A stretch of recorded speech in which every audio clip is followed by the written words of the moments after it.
Hello and welcome back to BoneHeads. We've got a very special episode for you.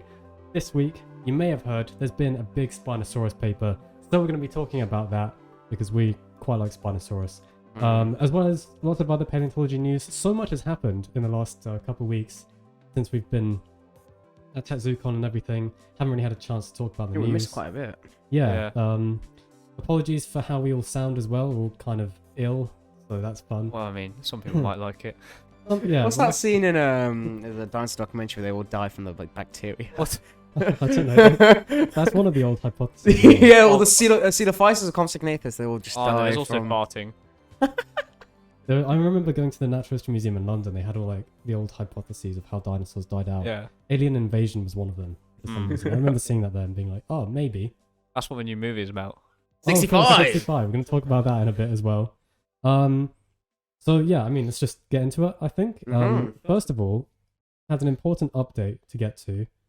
Now, I don't know if you've... Well, I know you have all seen this because I showed you. But, is it showing on screen? It's showing everybody.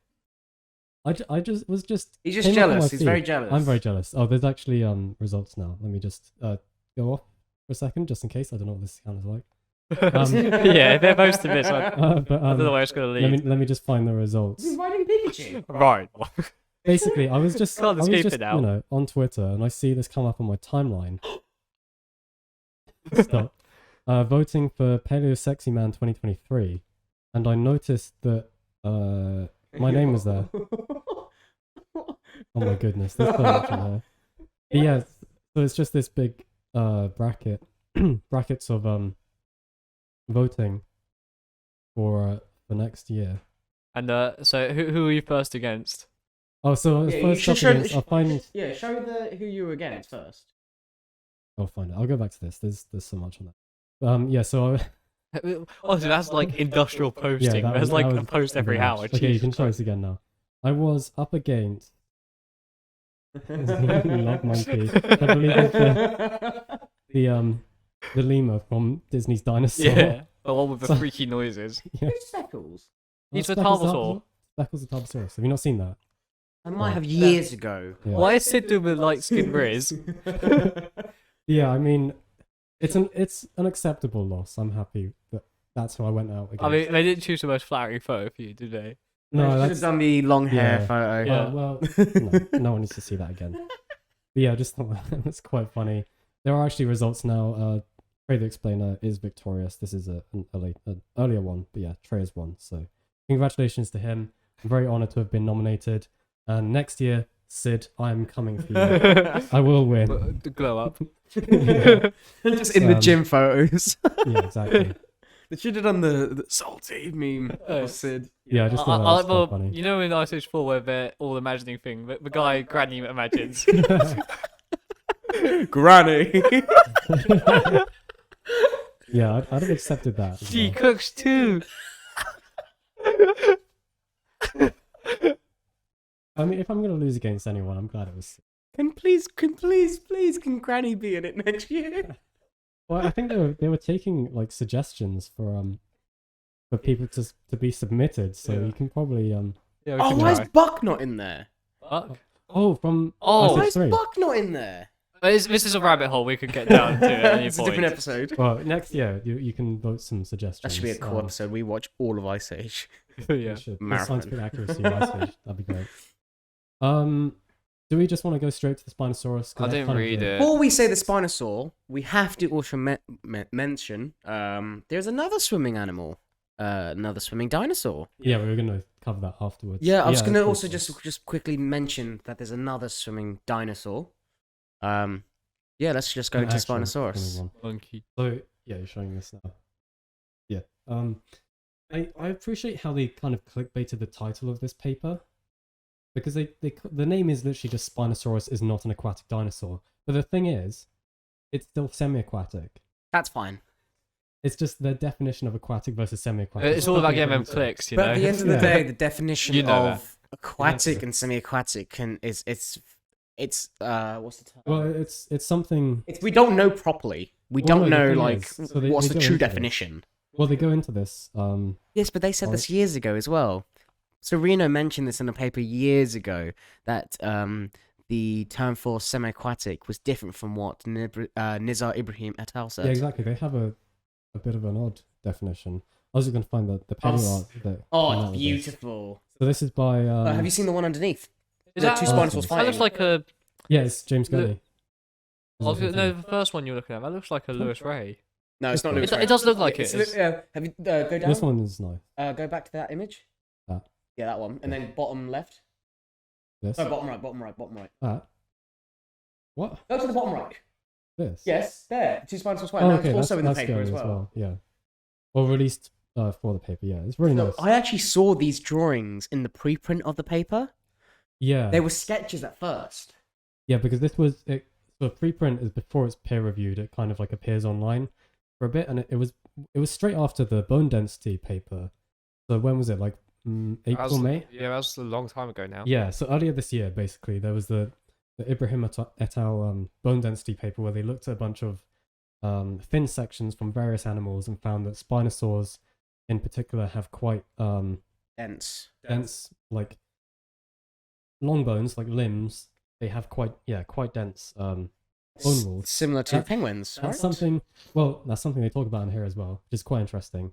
But yeah, so this then appeared soon after in a preprint before it was like actually peer reviewed, and it's just now been published. It looks so kind of we're talking goofy. about it. Yeah, so I saw people criticizing the reconstruction of Onchopristis here because it's meant to be more like a skate, Yeah. and it has like a weird neck and stuff. But Spinosaurus is really nice. The It's, Elanca in the background's nice as well. Yeah, so James Gurney, creator of Dinotopia. I don't know if you know that. I'll have to know. But he did all the drawings for that as well. And One thing that's him, oh so. look, it really reminds me. I like Go this. back to the other image. The face reminds so much of a chicken, or like Yeah, Yeah, it's a weird angle. because of the little red crest. But Yeah. one thing that I really liked about Nizar's paper in March, was it March? Did you say? I think Around that time yeah. was the bone density of baryonyx and Spinosaurus were quite similar, and that's where if we get up the image of David Benadonna's baryonyx swimming, it's more like a paddle motion than it is actually swimming. So I don't know if you want to bring that image up. So is people. that... Oh, I know. What Yeah, so if you type in baryonyx David Benadonna. Can't spell Spell Baryonyx, right? baryonyx, What have you wrong. done?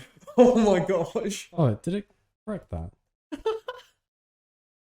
He did a brilliant payload because I was at first I was Does it very spell like that? confused. Yeah, around that. Oh, No, the first one. I was very confused with the angle, but then after a while, so that was the image they used for Baryonyx's reconstruction. The one underneath it, with the Spinosaurus swimming, is the one they actually use in the paper. Yeah, I mean, Yeah, it's very similar to the ones that have been around since like 2014. David's always been good at doing his yeah. reconstructions of the paleo environment of the chem, but the Baryonyx swimming, we actually haven't seen an artwork like that. Yeah, it's That's an pretty cool. interesting It's really structure. nice. It's got Oh a no, Lepidodes or a Pycnodon in its mouth. that's not a Pycnodon. The Lepidodes or Scientia. The angle is amazing. Yeah. Like, Yeah, look at that's the detail interesting. in that face. Yeah, no, it's really nice. Really talented paleo artist. It's cool that he does like all of the reconstructions for the Nizar papers. Yeah, they're very close. There's also a very good paleo. This is going somewhere else. Yeah, what does now. the actual paper say? Because I haven't Yeah, read sorry. it. Yeah. Okay, well, I've got extensive notes because I went through this. I don't read Spinosaur papers anymore. They are It's soul crushing. quite inflammatory, aren't they? Yeah. But yeah. So you brought up the point of what do the terms aquatic and semi-aquatic even mean? So the paper says, the title of the paper, Spinosaurus is not an aquatic dinosaur, but they say that it is a semi-aquatic dinosaur. So yeah, in basically the bone density paper is actually by Fabry et al. So the lead author was Fabry, but was also Yeah, we know that Nizar. we know that one of the bigger paleontologists, not saying no one on the paper is a big paleontologist, or what is Nizar. So one of our professors. he's, So yeah, heavily involved with that. But yeah, so their definition kind of conflicts with the traditional use of aquatic when you're describing a lifestyle, because you can have aquatic adaptations, which refer to a single feature but not the overall lifestyle. But then, yeah, aquatic lifestyle, generally invertebrates refers to like bony fish, sea turtles, whales that live mainly or only in water and have the main thing they talk about is having extreme modifications to the skeleton. So they have like really highly modified like bone structure and everything to adapt them to that life. So sea turtles, even though they go onto land to lay eggs, they're still considered aquatic because they've really modified limbs that make it difficult to walk about on land. And then semi-aquatic is an animal that spends some time in the water and has less profound skeletal modifications. So it can be, they say, it can be any sort of amount of time they spend in the water, but if they've got some modifications to the skeleton, but they're not as extreme as a fully aquatic animal, they can be considered semi-aquatic. So like freshwater turtles, they go into water a lot, but they don't live there, and they can be found inland. And they've got like interdigital webbing, like between their fingers. They've got webbing, which is like a moderate modification. Hasn't that been disproved now in Spinosaurus? Because that's a whole other. Because you would notice Spinosaurus should, and I'm very annoyed that we never actually recorded this because I had a whole conversation with Lewis Ray about this. Yeah. It was quite funny. He said that give me the skeleton of Spinosaurus and I'll make a proper reconstruction. Those are his words, and I found them really, really funny. But he said that if Spinosaurus had webbing, it would need to have flat digits.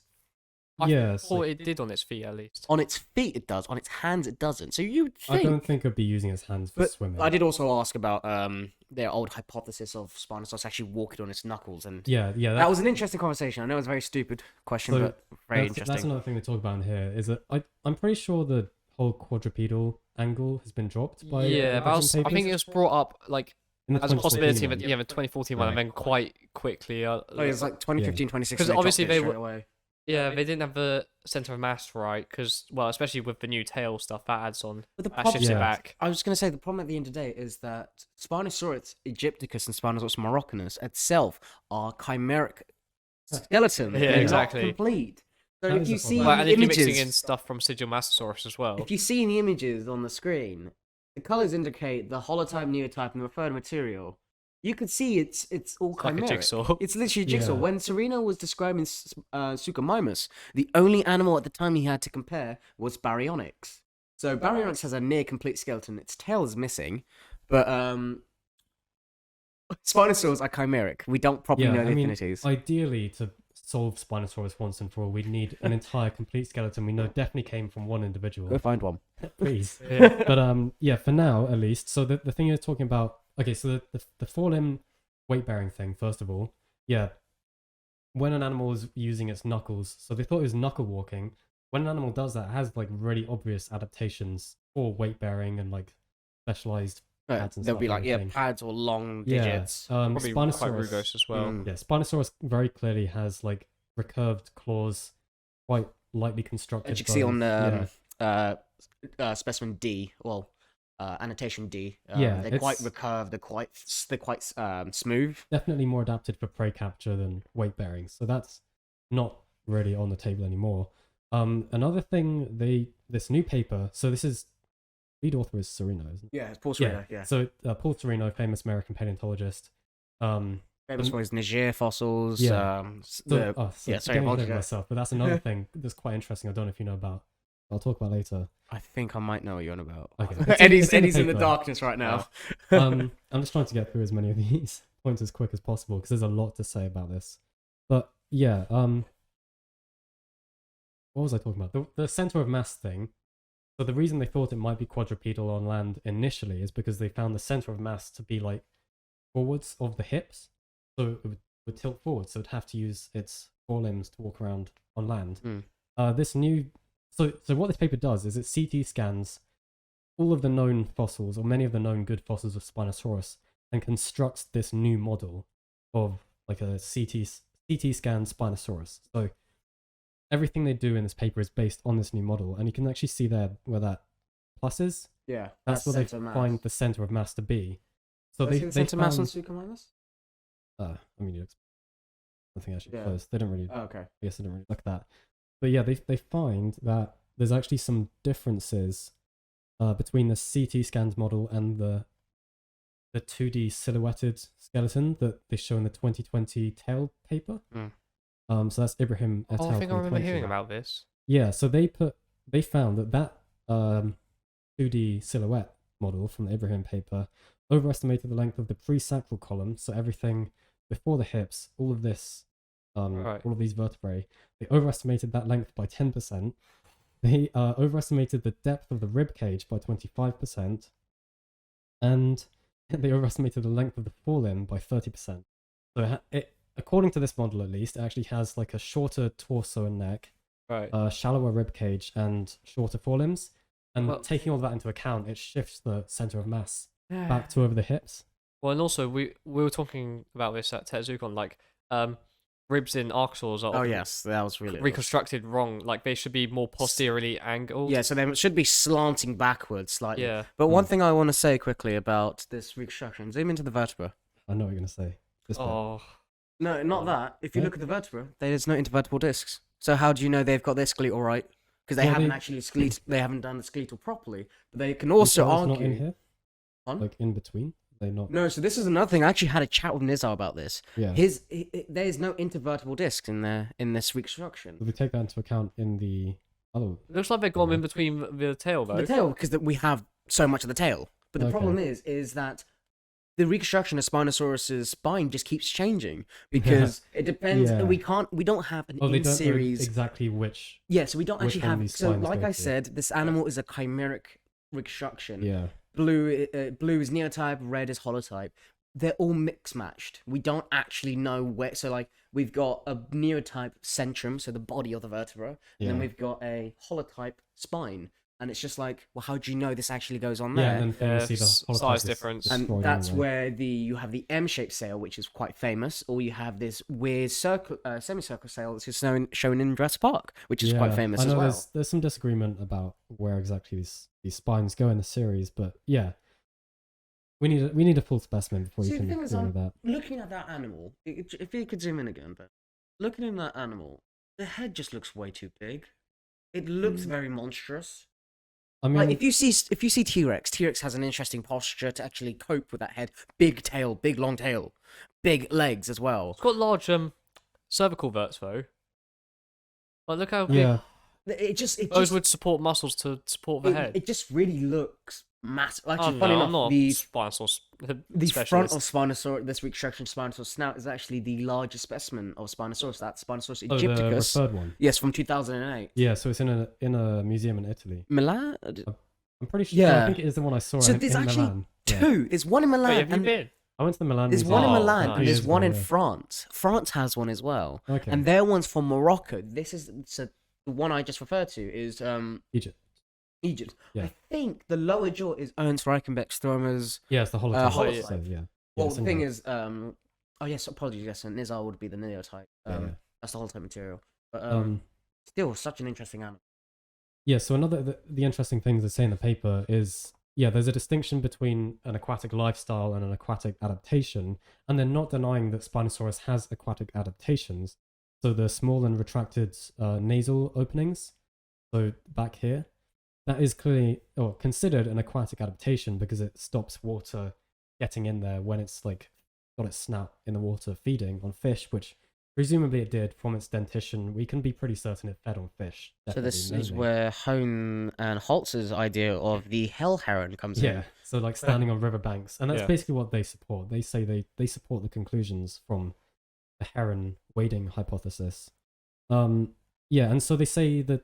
So famously, 2020, they found the tail of Spinosaurus and found that it had these really long Bony spines. struts. Yeah, and so yeah, in Struts, you the could call them. yeah. Yeah. in I the just said. Oh, did you say that? Yeah. Oh, well, you said spines. Anyway. yeah, in the original interpretation of this by Ibrahim and colleagues, they find that it's used as a paddle, like a newt's tail. They compare it to. This paper disagrees, and they say they can't say it's without ambiguity an aquatic adaptation. They say it could also be an adaptation for displaying, like on land, That's which a is fair enough. is a really, really nice idea by Mark Whitten. Yeah. Oh, you can find that, The dancing Spinosaurs. They were actually Yeah. selling that at Tetsucon. Nice. Didn't get to it. Oh, I'm sorry, I cannot. Spinosaurus dancing. Oh, just put Mark Whitten. I'm like typing out. It does look very aquatic though. Like you. Oh, this. It is, yeah. So, I mean, the thing is, the sail itself on the back, that's not going to have a function when swimming, right? No. So you don't think think maybe so. the tail probably is a continuation of a display structure, Yeah. No, I rather think that than- would be really cool. but yeah. So this is what I'm gonna introduce a bit later on with the. So we do have a little discussion about an ankylosaur later as well, but I just want to bring this in because it just popped in my head.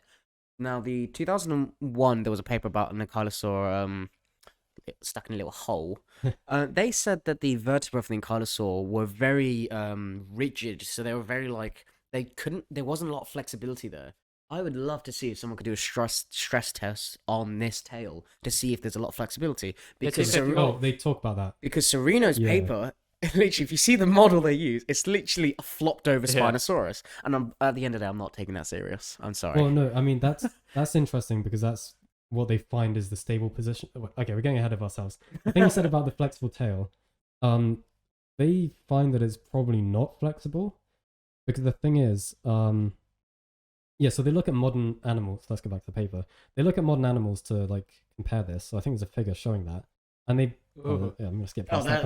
I'll go back to that. Please show that figure. It's flipping. Yeah, amazing. they basically find like when you look at the struts on the tail, this thing is like overlapping quite a few other vertebrae, and when that's like embedded in like a mass of muscle and soft tissue and things, it shouldn't really. That's stopping like the flexibility. That's kind of adding rigid structure to where the vertebrae should be able to flex. And they say they look at in crocodilians and such. There's a certain shape of the vertebrae, the caudal vertebrae, this doesn't have, but in crocodilians and other things that like use their tails for propulsion in water, there's a certain shape that of the vertebral centrus, the middle bit that the spines come off of, that increases the flexibility towards the end of the tail. Right. And Spinosaurus does not have that. And it also has these struts like crossing over several vertebrae. So this was a pretty rigid structure they find. One thing I just noticed, which is really interesting, if you go down to that croc quickly. Yeah. If you look towards the end, I think you might have just mentioned it. Look at the chevron. So they're the little attachments coming off the tail. Yeah, and look at the neural spines coming off the top of the caudals. Yeah. Crocs are losing them towards the end. Yeah, exactly. Because they're not really using. But if you see Spinosauruses, they almost get thick and then all of a sudden they just disappear. Yeah, and so they're looking at like lizards such as this, which basilisk. Yeah, so that's clearly for terrestrial display. I mean, this is basically a mini Spinosaurus when you think about it. The thing. Don't say that to Spinosaurus enthusiasts. But I'll get into arguments later as well about how this may not be the best analog, but I feel like that's. It doesn't basilisk run over water. Yeah, but Spinosaurus could run over water. I can't imagine a Spinosaurus running water. No, that would be so sick. What confuses myself again is that this would be such a thick structure. The counterbalance of this thing must be way off because you're counterbalancing the weight of the bones, not the muscle. Of course, it's gonna be tough to actually reconstruct Spinosaurus and have its musculature. The challenge at the end of the day. Sorry. Other things they compare is like, sailfish spines. So that's what I'm getting to. But yeah, so they look at sailfish that have like back spine and they swim underwater, but they say that they're like flexible rods that like can retract and go down, which is obviously not what Spinosaurus has with its sail, its back sail. And then just like that would be cool. Yeah. In secondary swimming tetrapods such as mosasaurs, whales, ichthyosaurs, and everything, they all have tails expanded with soft tissue, not with like bone embedded in it. I've just noticed you just said ichthyosaur. Of course, you're gonna bring an ichthyosaur. I mean, that's mosasaur. Was that? Yes. Yeah. It says right there, Ben. Mosasaur. It does. Some basal ichthyosaurs look a lot like.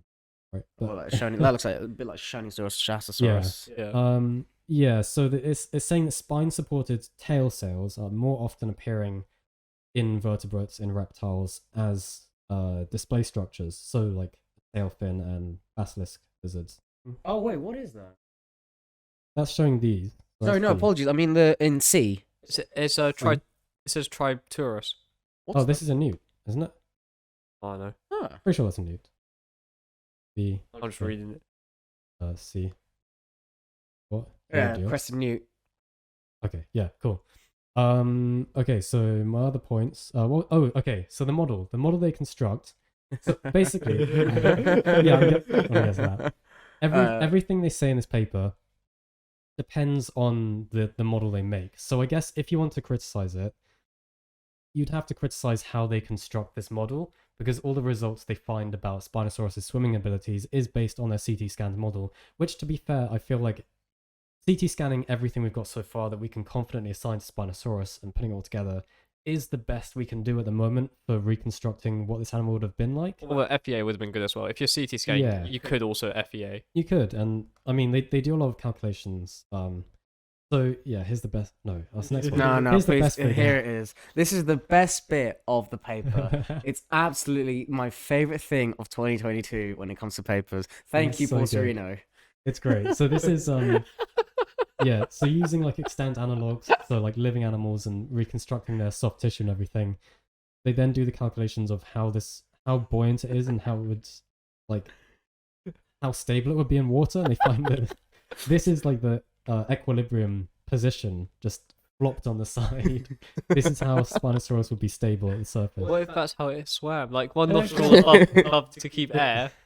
It actually had another sail on its belly. And they just used them At the end of the day, we're just going to say Spinosaurus could fly. Yeah. If you know, you know. But anyway.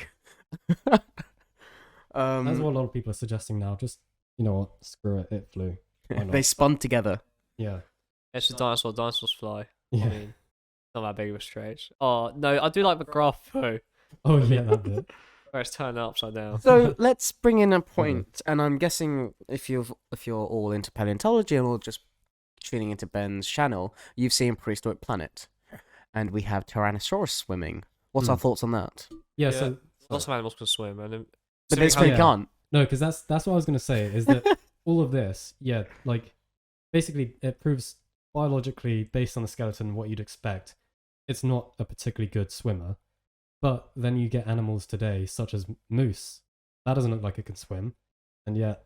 but also let's like find images of so this. if you're looking at an aquatic animal, they are gonna be like that's just a neutral position. Neutrally, aquatic animals are gonna be good in water. Yeah. Whereas so Spinosaurus would have to actively like upright itself and make itself swim. Oh yeah, sorry, just reminding me of like everything I wanted to talk about in this paper. I haven't got to yet. But, No, that's the thing, because like yeah. you know, you put a human in water, like yeah, humans can swim, but naturally they're gonna be face down, Yeah, drowning. yeah. And that's another thing. So yeah, basically yeah, moose are good at swimming. You wouldn't expect it. Lots of animals, most vertebrates, most tetrapods can swim. I'm sure Spinosaurus could. It's just they find it would be very slow and it's not specialized for swimming, and also it's very unstable. And this is what it would end up doing if it went in the water. You'd expect based on this model, based on the But it could just TT be having scanning. a bath. Yeah, you know. So just like wash hippos do, yourself they off. just fall in, just start rolling around. But yeah, so this is quite Hippos built significant. diff.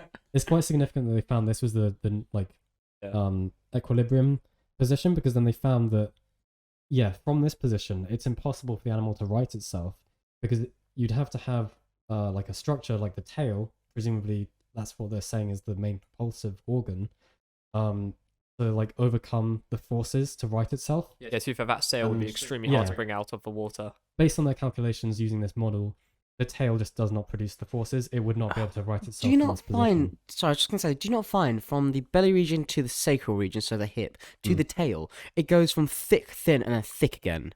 Yeah, that's the base of the tail. That's all the So muscles would be. I wouldn't. So I personally, as someone who'd like to do paleo, I wouldn't reconstruct it like that. I would reconstruct it But completely what about the differently. cauda femoralis muscle? You'd have to see how big the scar or the attachment is. The fourth trochanter is on the femur. That actually depends on how thick the Yeah. muscle is, and you can actually compare it to Mm. crocs. I don't know. I mean, that's There's what a they few do. comparisons to crocs in it. I Yeah, think. so I was gonna say when they construct. That's really nice. That's quite nice. When they construct the flesh model, so they put all the soft tissues over the CT scans model. They look at quite a few living animals. So they looked at lizards, the squamates. They looked at crocodilians, and they looked at avians, the birds. And then they filled in like the various air spaces and everything with like 3 different versions of that. I think most of their calculations are based. Oh my lord. Is it right? Still there? Okay. Most of their calculations are based on the avian model, because that's kind of what you'd expect with all the You're talking about Plasticity. Harris. plasticity. Yeah. But the one thing that's interesting to me, and I honestly just could not get my head. Also, what it's falling over even with the air sacs. That's crazy. Yeah, well, that's the thing, because it makes it very buoyant in the water, which For a Oh, yeah, you don't aquatic want animal, you that. don't want buoyancy. So one thing that's really annoying me right now, and I just can't get my head around this, because you see the spacing in Spinosaurus' spine with each individual neural spine. Are you still going on about the intervertebral No, discs? no one's going to. I'm talking about neural spines. Oh, okay. But have you seen where the arrow is hopefully pointing? The above the sacral, those spines look way too close together. Yeah, I don't know Way what's going too on I here. don't Is that understand what's based going on on. fossils we've got? No. No. So it's So I that's don't- what yeah, they think. I mean, this is inferred. This is just guess. But What's- I mean, yeah. I don't know. If you have consistency with the gaps between each individual neural spine, why have you not done that in the? So does that not screw up your results then? I don't know. I don't know what they're Go doing. find there. a complete Spinosaurus, please. Yeah, that's I what want a we live want. one. That would work as well. Go into Yeah. the depths of Brazil or Africa and Yeah. find a. Invent time travel, maybe. Would that Nigel be Marvin's something? on it. We know him. Yeah. Yes.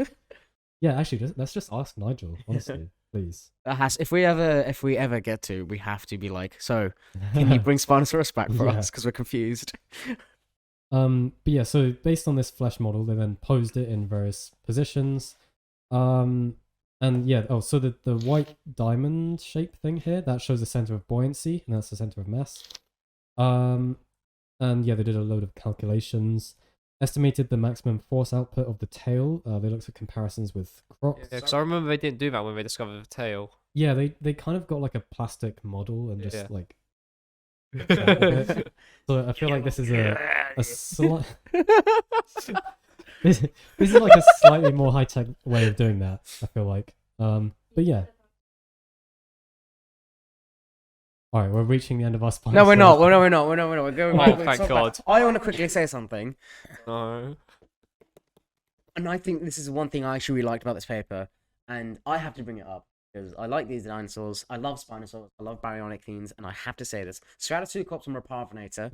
Sereno has been known to actually do some interesting phylogeny, and because Ceratopsicops and Raparvinator have just really, really bad skeletal remains, it's just premaxilla, Well- brain case, and the tail.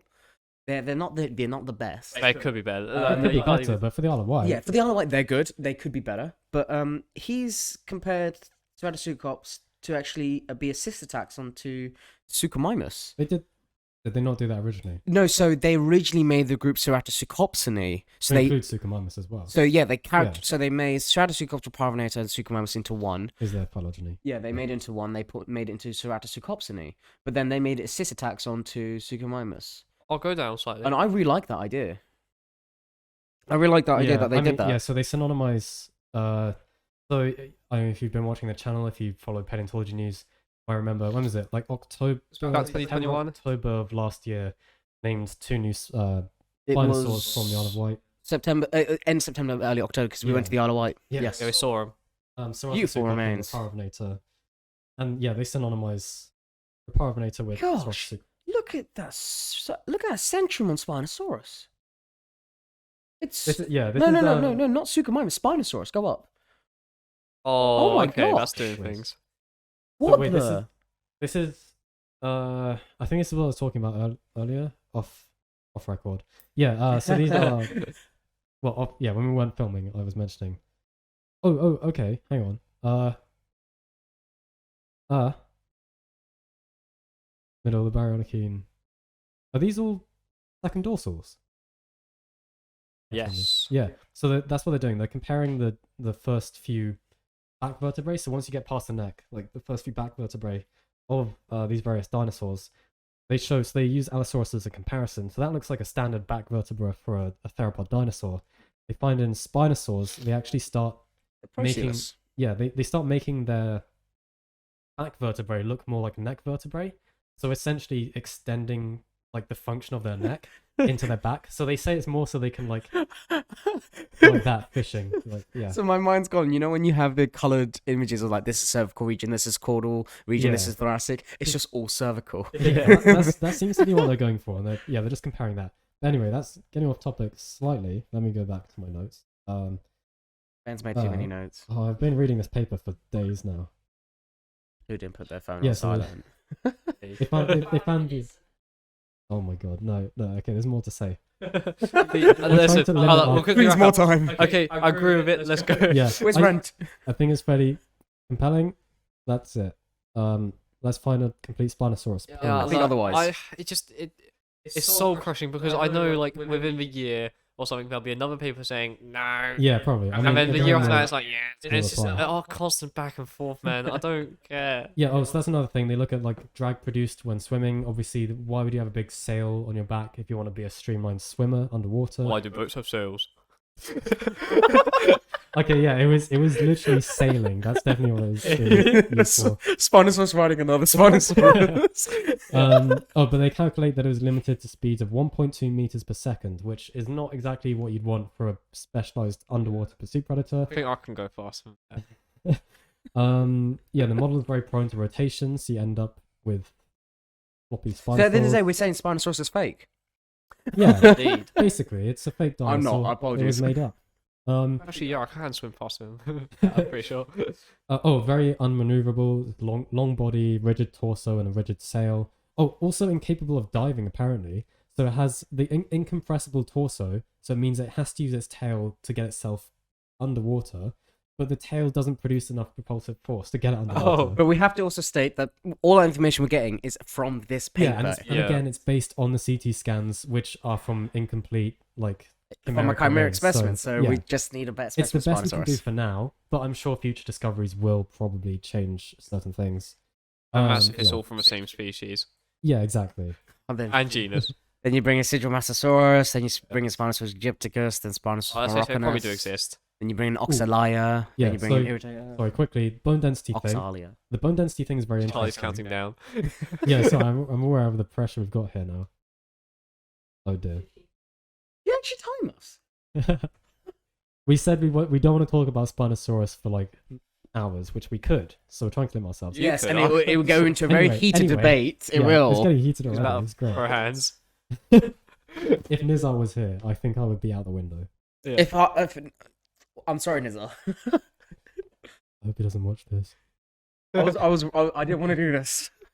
I'm just saying what the paper says. And Yeah. I think some of the points are quite good. But I think some of the points we've made as well, they Yeah. need to change. I'm angry. Okay, so the bone density paper, they say the high bone density of dinosaurs is support for them being aquatic because you need dense bones as ballast so that you sink, because animals are naturally quite buoyant, especially theropod dinosaurs, which have all these air sacs inside them. They're going to be very, very buoyant. However, the infilled medullary cavity, so the cavity inside the long bones, like the limbs, So like the femur Yeah. being the closest to the pelvis. that's very variable in the femora of Spinosaurus, because there's an individual femur that's larger than the neotype that actually has still a narrow medullary cavity left, so it's not entirely filled. They also say when these bones are infilled, it's actually cancellous bone, so it's got many pores. It's not the dense, compact bone. And that's similar to what you see in medullary cavities of large terrestrial dinosaurs like sauropods and such. That sounds very similar in- to pterosaurs as well. I guess, Slightly, I don't know. yeah. But it's an adaptation for weight bearing. Yeah, when you see the infilling of the cavities in secondarily aquatic vertebrates, which are using it for ballast, it's dense, pachystotic, compact bone, so it's not got many pores in it. And then also most Spinosaurus and Suchomimus forelimbs still have the medullary spaces left. And again, they've also got these large air-filled spaces in the centra and the neural arches of the cervical vertebrae. So they've got all these air sacs and such. Did you not want to mention earlier about Niger? Because yeah, that's the last thing I was going to talk about in this paper. this paper also stated there may have been Spinosaur remains in Niger. Paper now. So that's the other thing. So that's another part It's of the the argument. skull. Is it the And kind of the final different Yes. Approach is that they report. Here we go. Most Spinosaurus fossils come from marginal basins in northern Africa, etc. So we recently discovered fossils pertaining to Spinosaurus. So I don't know about that classification, if that's certain, but in two inland basins in Niger, far from a marine coastline, in fluvial overbank deposits. So Yeah, along hold on, rivers. what formation is this? I don't know, but they say they're finding it really far inland. Yeah. I guess these are the fossils, and I mean it looks like Spinosaurus, but who knows? if it talks like if it walks like Spinosaurus and swims like Spinosaurus, Oh, the Yeah. Albion. it's not Spinosaurus. What the? So Albion. That's what it says. Early Albion. Okay, no, this makes sense. Okay, this is interesting. Sorry, we're talking about Spinosaurus a bit more now. We're No, talking we're about not. no, No, yes, I've we had are. enough This is of the it. last bit. No, no, I've had 'cause enough. this is really interesting because baryonyx is it's from the Weldon group. Then if you follow the phylogeny, That's- actually, this is interesting. Wow. Yeah, so it goes baryonyx, then Ceratopsuchus was CA, IB is Iberospinus. Iberospinus, V is Valabona venatrix, 2 is Spinosaurus moroccanus, 1 is Spinosaurus aegypticus, 3 is Spinosaurus this specimen, and then SU is Suchomimus, OX is Oxalia, IR is Irritator. But this is the interesting part because if you follow phylogeny, they're literally going down towards Africa and their spines are getting bigger. Because if you go from baryonyx to Valabona venatrix, the spine just gets bigger out of nowhere. I think that there's different lineages splitting off. Oh, yeah, This is what 100%. you'd expect to see when a group of organisms spreads like this. So. But I also Interesting. wanted to. I said something when the tail paper came out, and a lot of people called me an idiot for this, and they're like, "No, this can't be." What happens, like we said, that the tail could be display structure. How could it be a possibility that, for example, the males could have the tail, females couldn't, and that's why there's fossils of Spinosaurus being found inland. They could be, for example, like a breeding ground, and then the ones closer towards I don't know, man. marine. You're It's an gonna need idea. so many more specimens. It's an idea because we know that male peacocks have the giant feathers, the nice colourful feathers. So Well, that is the idea of what the spine and the tail now is for, is terrestrial display. But you'd need so many more 100%, specimens to do like a population, see if there's sexual dimorphism. There's definitely not enough to say. But yeah, it's interesting they found it really far inland, which they say argues against the specialized aquatic pursuit predator. as Eddie would say it, hypothesis. cut the bone. Yeah. But yeah, I think that's basically the main points of the paper. It's very interesting. Spinosaurus wars will continue for decades to come, I'm sure. This is definitely not the end of Spinosaurus. Near the beginning. Yeah, I mean, we sort of know that there's more stuff on its way. Oh, apologies, I forgot Ichthyovenator as well. Oh yeah. I see. I mean, yeah, this is definitely not the last bit. There's more coming. So, moving from big swimming dinosaurs, let's move to tiny swimming dinosaurs. Not tiny, small. Hey, it's pretty. So that's another of the things that's happened. Quite funny. So straight after this Spinosaurus, It was literally right after. it was the next day, I think.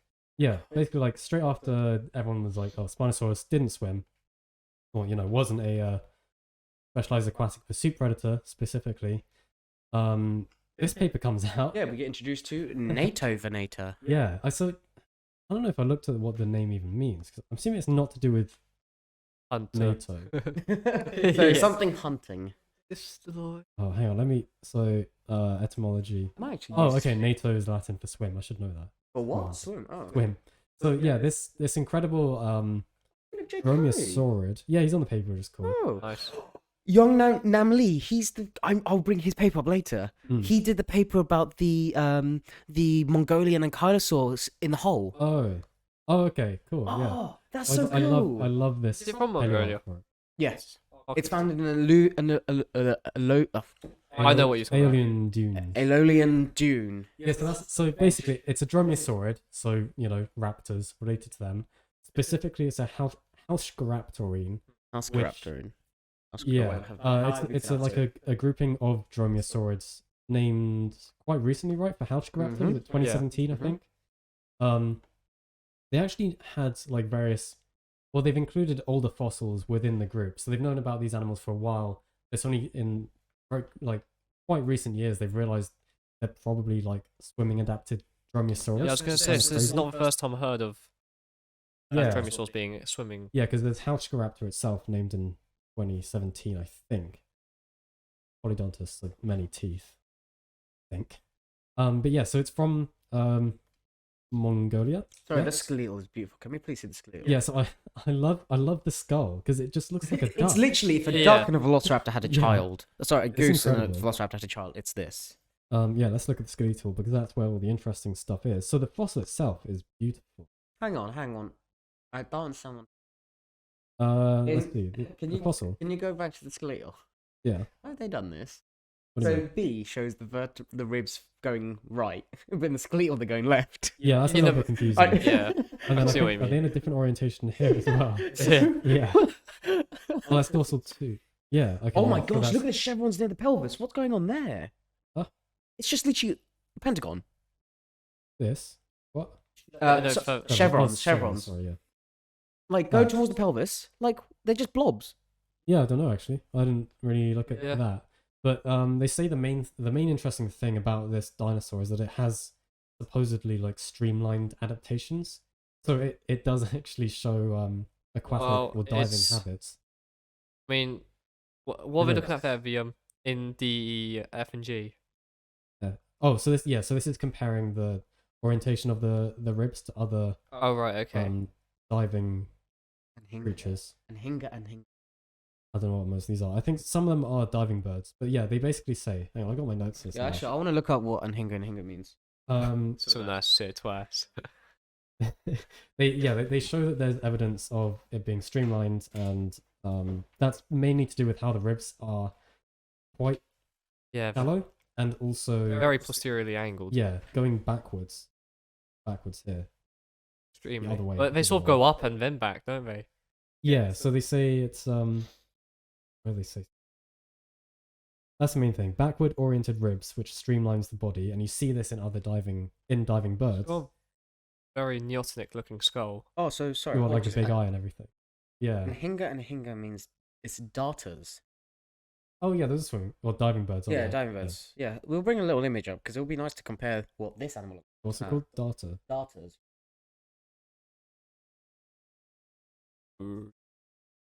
Yeah, so they say it's like similar construction of the rib cage and Did everything. we not zoom into one of these birds when we were at Boldner? What did we zoom into? It's a diving bird. That was a cormorant. A cormorant. Yeah, I mean also Which a diving also bird. Yeah, diving Yeah. birds. also of similar looking creatures. But yeah, so yeah, they've got a very short height to the ribs. But yeah, it's a similar profile to semi-aquatic amniotes, they say. And oh, there's also something about the arching of the ribs as it attaches to the vertebral column forms a wide arch, which suggests dorsoventral, that's up and down Right. Hmm. compression. So yeah, just like a very that way pressed animal, or like the body at least. So yeah, Very nice girl. yeah, and then there's features of the skull as well. It's Sorry. really interesting because you don't see a lot of animals, or sorry, a lot of dinosaurs. Erotic ring. Yeah. Or preserved. Yeah, is it Yeah, actually it's got. preserved in- If you look oh, at the there. skeletal, it's actually got sclerotic ring preserved. Yeah, so it must be That was very nice. this bit.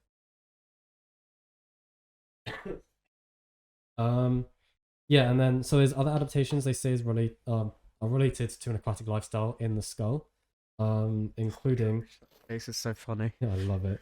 A low and medially expanded premaxilla. So that's yeah, like short but going kind of wide, right? Hmm. Like this. Okay. Tip of the snout. So like a duck, I guess, or a goose or something. Oh, enlarged teeth. I don't know what that's about. Complex network of neurovascular foramina, extensive on the premaxilla. So the very tip of the snout, they've got a lot of Well, that's one of the things they neurovasculars. pointed out for Spinosaurus. didn't Similar they? for Yeah. Spinosaurus. Damn it, Yeah. you beat me to it. Well, that's the thing. Like, if it's coming out around the same time, you're going to start comparing what the features are. Yeah. Oh, apparently, it does also have a retracted external nasal opening. It doesn't, or it does. It does. Oh, So you it see, so NA nasal, nary. It's tiny. And it's quite far back. Yeah. Yeah. And again, that's a probable feature of aquatic lifestyle. Also quite a long neck, possibly for prey capture. Oh, they say it. Yeah, because they don't think it'll be able to fly. They don't think the long neck is for bracing when it's like so in modern diving birds dive into the water. Long necks brace against the impact of going in. Am I? Okay. Yeah, in modern diving birds, they don't have they have a long neck to help with the bracing of the impact as they go into the water. But they think it just had a long neck for prey capture in this instead of because they don't think it'd be able to fly. Yeah, and then the ribs and everything. So it's an Love to interesting see- animal. Do they do CAT scans and CT scans of the brain? That's Why do I say CAT scans? Isn't Don't that know. isn't that normally to do with the brain? Oh no, man. When I've you not heard that actually- term in years. Oh, when this you is probably actually have a brain, I just realised there's not going to be a scanning They do, material. Micro CT. micro CT scanning here. This is what. How can see small is the people. specimen? I Well, you didn't can see see the the scale. I didn't see scale the bar. scale bar. 2 millimeters Pretty small. Oh my gosh. or 1 Yeah. centimeter in that image. Yeah, no, I love the reconstruction done for it. So I've also seen people. It's got really long legs as well. That's quite yeah, graceful. do they have? They must have parts of the legs. Yeah, Which no. is- If you look at the skull, one of the limb bones look like they're because they're right next to the skull. Go up. Up. What? That's the humerus. Oh yeah, The there's humerus enough is there. literally right on the skull. So go down. It's a bit of a mess. No, go down. Go down. That yeah, figure. there. Oh, this Yeah. So there's the yeah. humerus. Oh, yeah, The that humerus is is like literally bigger than the height of the actual skull. yeah. Well, yeah, yours is for as well. Yeah, I know, but this is just exaggerating. Leave me alone. Yes, I've seen some discussion on Twitter mainly of people saying why. Why are you what- bringing up Twitter again? Oh no, is this why? Is any, by the way, is there any well, other yeah. paleo arts of native and that we Probably, could see? but they just say like it's a bit weird that these things are being found in desert environments when they're supposed to be aquatic. I think that's Yeah. most the only thing. That's nice. No, that's kind of funny. Throw me worms. But they say in modern deserts you get like ephemeral ponds Yeah. and stuff. And yeah, I mean I don't know the details of the sedimentology of No, where it's from, but it's got aquatic adaptations, so well, it was just really what lost. else is it doing? Yeah, it got lost in the desert. I mean, yeah, if it's just one specimen, I don't know. But yeah, More so, expeditions need to be done in Mongolia. I know David Hone has Yeah, done 'cause a we lot. only have like a couple a year. Yeah, Like, externally. yeah, I know David Hone does a lot of work in Mongolia. Isn't that where that Tyrannosaur's from? What, Tarbosaurus? Or is it? Zucheng is from China. It's from China. Okay. okay, so do you want to move on to Ankylosaur talk? Oh yeah, this one was Yes. cool because Yeah, it this- literally had its own Yeah. trailer. Yeah. Oh yeah, Oh, you're talking about this one. I thought you were going to talk about Azul. well that as Oh. well. I'm just closing these tabs. Wow, What's your this problem with cool. Azul? No, because It's like that's got not one- what we're talking It's got about. one of the coolest dinosaur names. It It is is a very great name. cool. Yeah. Azul. So I covered this in 7 Days of Science quite briefly, but we've got a very nice new ankylosaur from Argentina. A dwarf ankylosaur, they say, a new small-bodied ankylosaur dinosaur from the Upper Cretaceous of North Patagonia, Argentina. What's it called, Ben? It's called Patagopelta, which I do like that name. It's really actually. nice. We have to play the trailer. Please. Yeah, so it's really cool. I said in 7 Days of Science how they had this. I think this has to be one of the first papers that actually make a trailer for Yeah, their Yeah. paper. it's I've very not cool. seen it anywhere else. So it's by the same person here, Gabriel Gabriel Diaz. Skelton. I'm Yelfu? pretty sure that's the same person who's animated it. Apologies if we said your name wrong. Yeah. No point with the sound really. Yeah, Come you don't really on. need it. Well, no, because it's not gonna play well over us. Thing is, that's not gonna be showing the full thing. I'll put it in after. But yeah, it's so nice. it's like a reveal trailer for. Yeah. a new Is that product or something. Mononicus? Yeah. Or Mononai Kid. Mine yeah, like it'd be it, an yeah. Alvarez saw. It's adorable. It's tiny. Is it a nodosaur and an ankylosaur? Nodosaur. It's a Yeah. nodosaur because because No nodosaurs tail. are known for having their no club on the tail, and they're known to have spikes coming off their shoulders. Yeah. And Well, as you ankylosaurs can see in the thing, yeah. it's got But yeah, high shoulder spikes. Incredible animation. Oh yeah. It's kind of showing it. British day in the Planet, life. you need this person, please. This is amazing. This is what I want to do with like every new species. I name.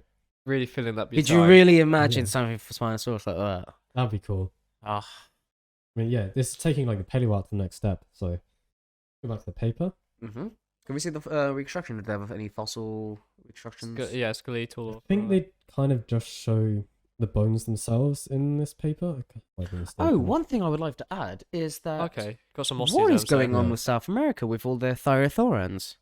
We have Oh, yeah. Jacopil, we Okay. have There's some early Stegosaurus. like branching ones. Is it Stegosaurus or is that Stegosaurus because Stegosaurus. Spicomelis is from Yeah. Africa, and then you've got Patagopelta. Well, obviously back then, South America and Africa were joined at the time. Hmm. But the thing is that they weren't known from South America. They weren't that famous. No. These Yeah, but then again, ankylosaurs. a lot of South American finds are in the last, True. like, latter a lot, 20th a lot century. of ankylosaurs today. aren't really from Gondwana. They're quite high up. I know the only one quite famous one from Gondwana is Minmi. Oh yes, I remember. Yeah, except so I'm going to talk about that in the next episode. Minmi is actually not known from particularly good remains anymore. It's actually Canberrasaurus. It was referred to Canberrasaurus. Anyway, that's another story. Oh, while talking about ankylosaurs and distribution, well, I was going to mention that if you follow Jim Kirkland on Twitter, he actually says that there's a polacanthus being found in Utah. Oh, cool. So this is quite interesting because polacanthus have been known from Europe. Yeah. Having one in Utah is really, really interesting. But anyway, I just wanted to say that about the Must be a distribution. different species. Yeah, but he says it's absolutely massive. Polacanthid. Yeah, it's a massive thing apparently. Oh, cool. Yeah. So again, as we said, this is a very small for an ankylosaur, around 2 meters long. They estimate. So it's similar to the dwarf nodosaurid Dromaeosaurus from Europe, Germany or something. I'm not sure. Somewhere in Europe. From Hattag Basin. Well, Struthiosaurus, so a bird lizard. Yeah, I think it was named a long time ago before they realized it was a nodosaurid.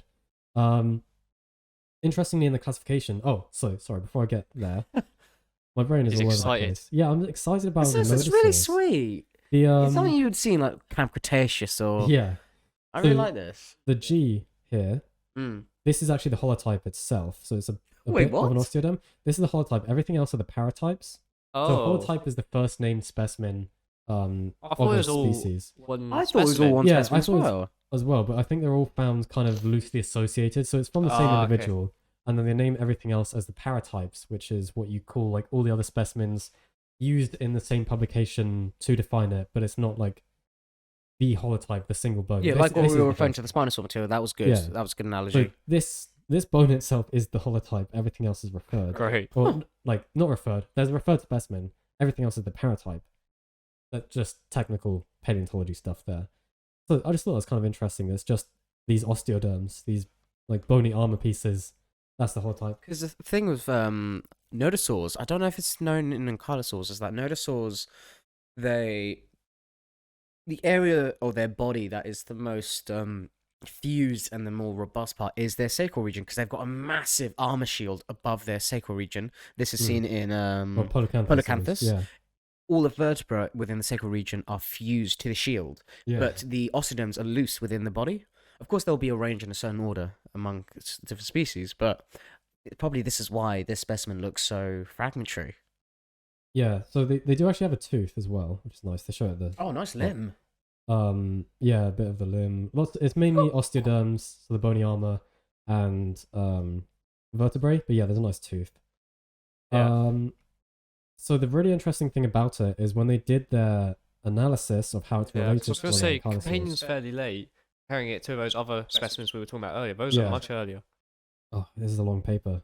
A very thorough description of it. That's But- good. Here we go. So this is a really nice Good figure. bedtime reading. Yeah, this is really nice. So the colors actually Oh, correlate. Stegosaurus is actually on there. Oh, that's nice. Yeah, they correlate Oh, to different wow, continents. nice. So here it is, Patagopelta in black. Black is South America. Pawpaw. Yeah, I love this name. The pawpaw scootling, which I think is that like an informal name for That must be. baby Yeah. ankylosaur. Isn't this like a Pawpawsaurus? Yeah, I think that's Dunno. it. But that does It's sound like a formation. formation in like North America, Yeah. doesn't it? Yeah, so it's it is North America. So yeah, the interesting thing is so his Comes out pretty Nodosaurines, derived. it's deep within the like derived Nodosaurian group Okay. from North America. Yeah, there is a Pawpawsaurus. I think it's on here somewhere. So it's from this North American group. What's it doing in South America?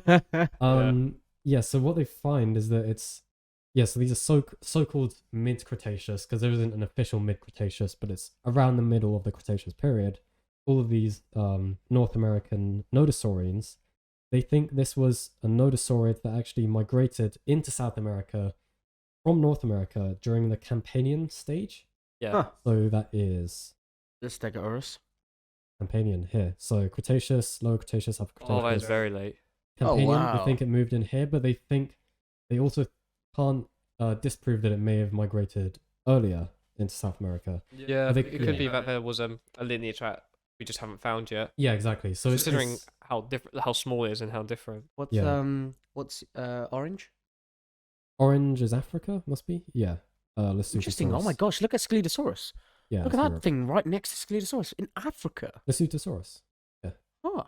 That's not a thyreophorian though, is No, it? but still, Yeah. it's interesting that they've made them quite close together. Yeah, that's just gonna be the outgroup thing. It's a basal ornithischian. I can't remember. Oh, there's yeah. Stegosaurus. Nice. There's some of the more common ones. Yeah. And then yeah, Stegosaurus is there. Ankylosaur. Yeah, played names and stuff. But they suggest that.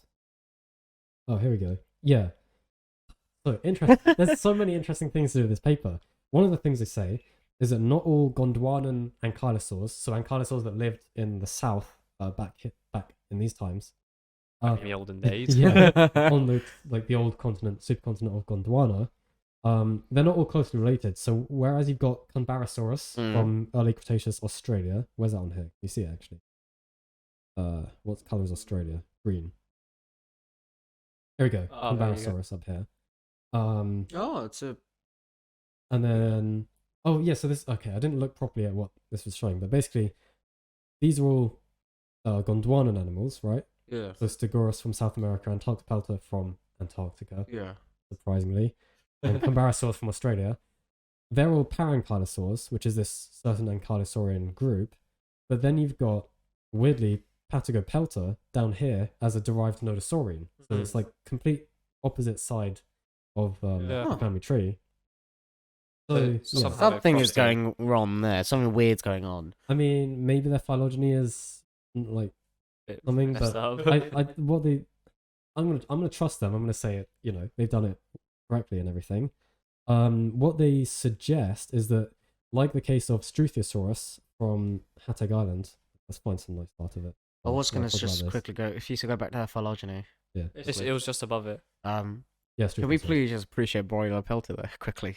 The best, Oh, yeah. one of the best dinosaurs ever There is, found. and it's pretty closely related to it. Mm. That's cool. These names are really interesting. I've been trying to read them. I can't pronounce them, but But yeah, there it is. Basically, what they think is like Struthiosaurus being on Hateg Island, and that causing it to like decrease in body size. They Perfect. think, yeah, they think the decrease. This is a quote from the paper. The decrease in size of the Argentinian Nodosaurid may be related to the presence of an archipelago in southern South America in the context of the Kawas Sea transgressive event. Although we cannot confirm that Patagopelta lived on an island archipelago, several marine transgressions from the Atlantic Ocean flooded the southern region of South America, e.g. the Kawas Sea, resulting in an archipelago-like configuration with a mixture of marine and continental faunas during the Cretaceous-Paleogene transition. So, I could do it. yeah, they think it probably found its way to an island, and that's why it's got such a small body size. And yeah, so it's pretty cool that it's from this group that originated in North America and then spread into South America, and then found its way to an island apparently and got really small. So it's got this whole really interesting like biogeography story behind it, which I think is pretty interesting for this new animal. So yeah, that's Patagopelta. Nice. from Patagopelta, let's move on Yeah. to the Ankylosaurid. We've got even more cool Zool. ankylosaur news. Yeah. Probably. Oh, I've actually been really excited about this because when it first came out, I actually got a bit confused because I thought it was like someone making a little like a Ooh, really cool, okay. nice artwork. We but do need to show the art. the art is amazing, but I thought it was just like a really cool like someone's blog until it was actually it was an actual paper. There it is. Look how Oh, cool it's this is. gorgeous. So did you? I said this to Eddie this morning. Did you know how Zool was discovered? I don't Zool think was discovered by yes. accident. Yeah, how? What? So a team in Montana were in the Judith River Formation Yeah. were excavating a gorgosaur Yeah. until the digger removed too much of the land and revealed Zool's tail, That is- beautifully preserved. But the thing is, Quite convenient. so one thing this interests me. This is going off topic about Zool, but more on ankylosaurs and nodosaurs. Was that they are heavy animals, very heavy animals. But they found it upside down. They found Zool upside down with his legs in the air. Mhm. That's really similar to Borreolopelta. Mm. When they discovered Borreolopelta, they think it was bloat. It got carried away by some sort of water event. Bloat and float kicked in, turned upside down, body, stomach gases blew up, and then from the height, it actually hit the ground. They Yeah. estimated it hit the ground from a car falling from a 2-story building. It hit the ground so hard that the sediment just covered it on top. So this could have happened the same thing to. Probably, yeah. I believe there was a study quite a few years ago now that like looked at cases of exceptional preservation in ankylosaurs and found that and it's how they probably die. Yes, uncommon. yes, they always find them upside down. Yeah. Oh, I don't know why I didn't notice in this art. You can actually see the osteoderm Oh, being wow. smashed there. I hadn't even noticed that before. Oh, that's cool. The tail club whacking it off. Well, we know. That's really cool. So Zool is probably one of the most rugose It is very nice looking, especially the skull. dinosaur. Yeah. So we don't think there will be a lot of skin or muscle Oh, around sure. the Sure. face. Yeah, so I Is there a photo of the face? There's soft tissue preservation. Do you have a photo of the face in there? not really in here. It's mainly about the pathologies and the osteoderms. But yeah, so this is really interesting. This paper, because I talked about it quite a bit in 7 Days of Science, but they basically show, like, in the traditional idea they say is that ankylosaur tail clubs kind of evolved as anti-predator defenses. Here they're arguing actually no, they're sexually selected, more like display structures for like competing for dominance, like presumably males like competing for females for territory, maybe having these like more complex social interactions, which is really cool because we didn't, ankylosaurs you think of as quite simple, solitary sort of creatures. And this kind of changes our idea. They're actually more complex behaviorally than we kind of expected. Yeah. That's a really nice tie into Professor Yong Nam Lee. Apologies Yeah. on the pronunciation. I find that paper. Yeah, this is What an it's old called? news. Apologies. It's What do they call that one? It's from March 2021. It was more like digging ankylosaurs. Oh yeah. Apologies for the old news, but it's really interesting because it just shows that ankylosaurs are actually not dumb, slow Well, animals. did they eat charcoal as well? Haven't we Yes, found that so before? that you stop seeing my info. You I haven't got. I'm just psychic. there it is. There's the image of it. Yeah. So Professor Yong Nam Lee described an ankylosaurid. So they actually didn't give it a name because ankylosaur armor are so similar to one another. Their clubs are so similar. Hopefully this paper will help to disprove this, but you need the skull to actually determine the differences. The skull is so different. But they think that this specimen that was discovered in... Well, that or if you found the osteoderms in place, and I imagine their placement would be different. So yeah, the specimen was discovered. It was actually discovered in. So it took. Sorry, they dug it out in 2008, and it was transported to the lab in 2012. But actually, it was found 50 years ago. Oh wow. The specimen, and when they discovered it, it was in a hole. They found it buried itself. They think ankylosaurs dug. Well, this ankylosaur especially because they found that the toes were slightly curved. The skeletons were rigid, so they would affect the flexibility. Flexibility compared to the ankylosaurs from North America. This is from Mongolia, and the vertebrae were fused in the tail. So there wasn't a lot of movement. There wasn't a lot of flexibility. So they thought that this weird amalgamation of the feet helped to dig to evade. To get away from predators, because your weak spot is your belly when it comes to an ankylosaur. It would also help with cooling, because if it's a desert, digging down, you reach cooler sand. Yeah, and they also think that the verts and the feet adaptations helped on their weight. But this was an interesting idea because could you imagine being an animal, and very famously was displayed in Jurassic World when Indominus attacked Ankylosaurus, but Indominus flipped over Ankylosaurus, just bit it. But could you imagine the same thing happening to an Ankylosaur like this? Being flipped over, you're vulnerable. It's like a turtle, it can't get back up. Digging yourself is so clever. It's so smart. It's pretty low to the ground anyway. Yeah. I remember seeing on all the old dinosaur books I had. Is there any paleo of it trying to dig itself? Oh, it's that.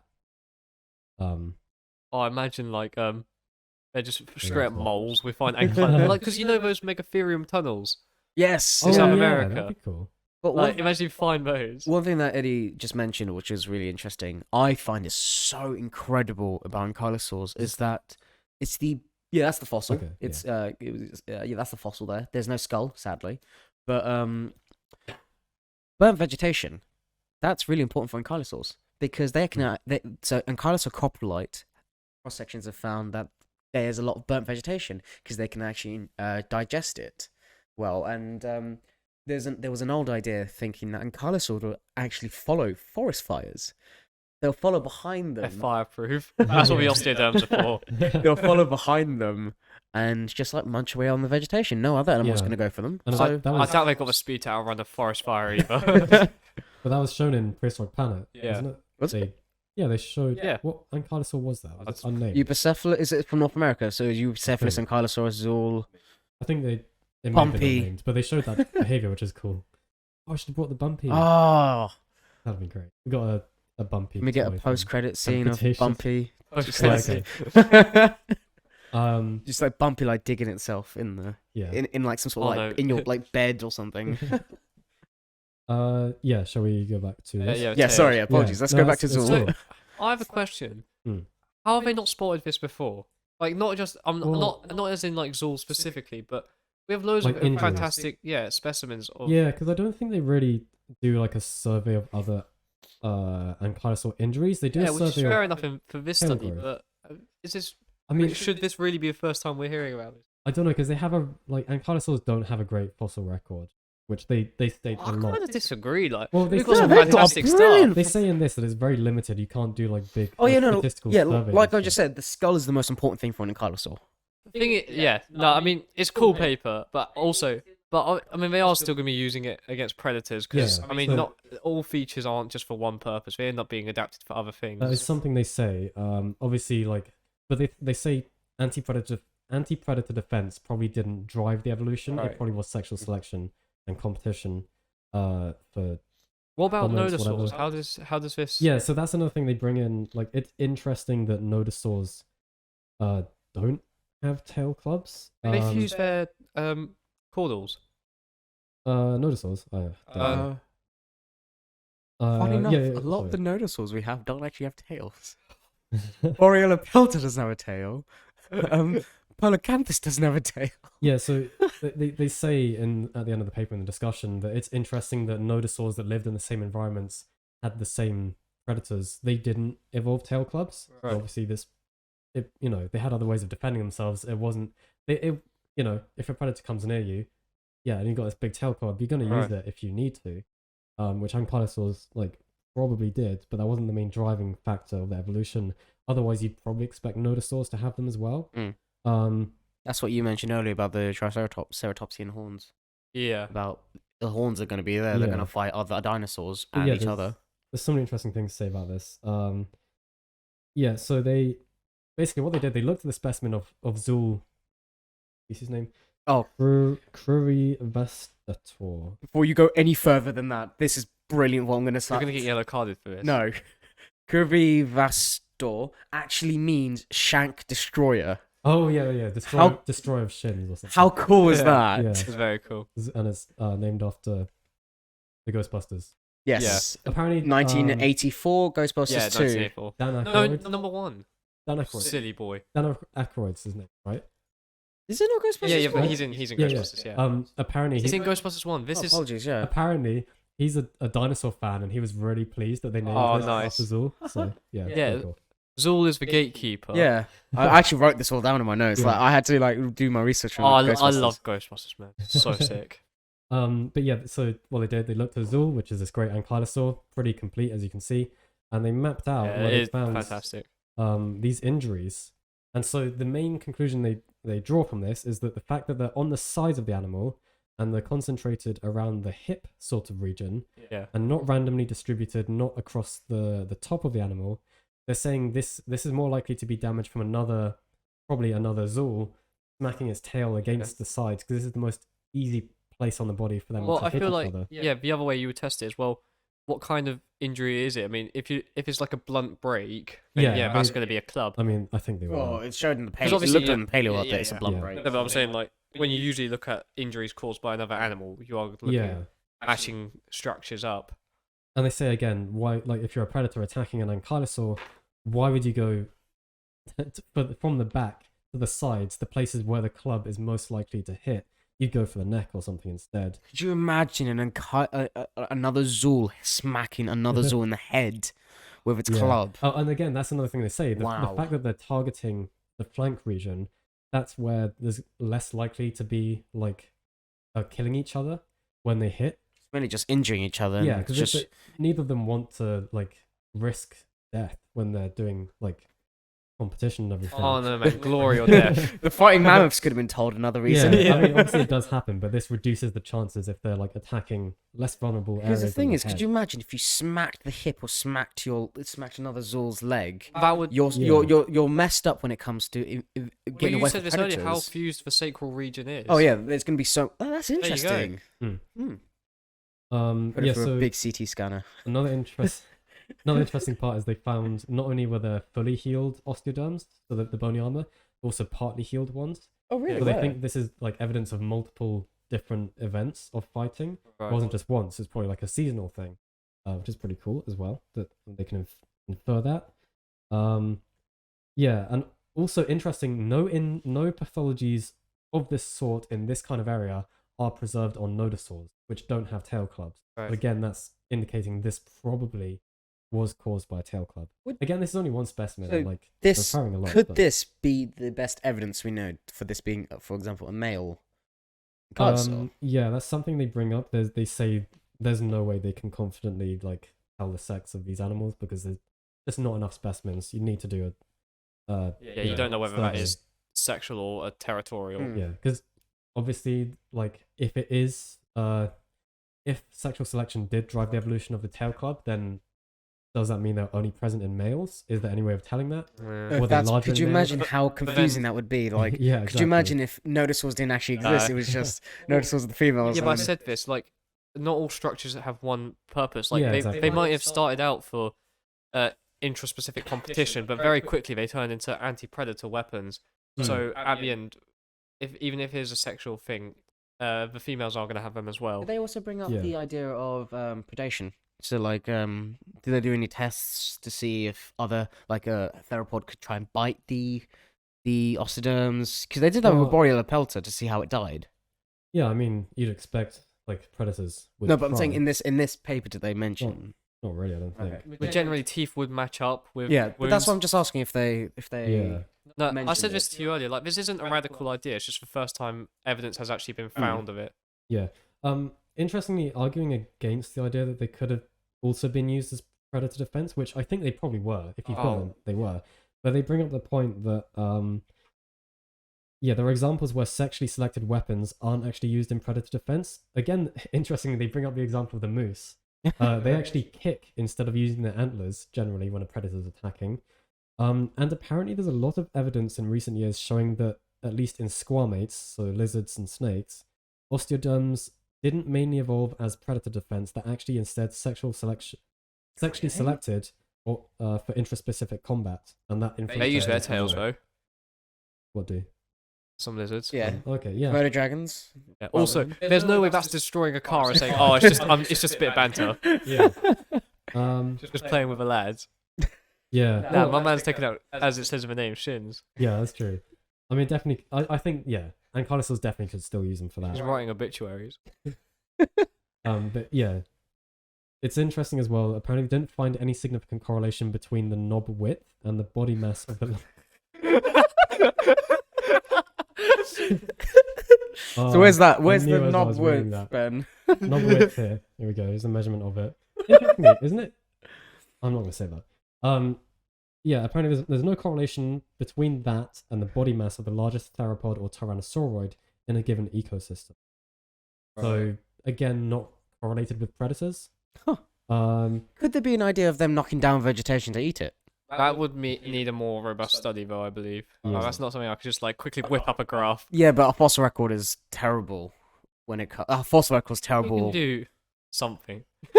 It's not just. Oh yeah, sorry. So they actually say there's two explanations for that idea. Is that either that means predators didn't have a selective influence on the size, Yeah.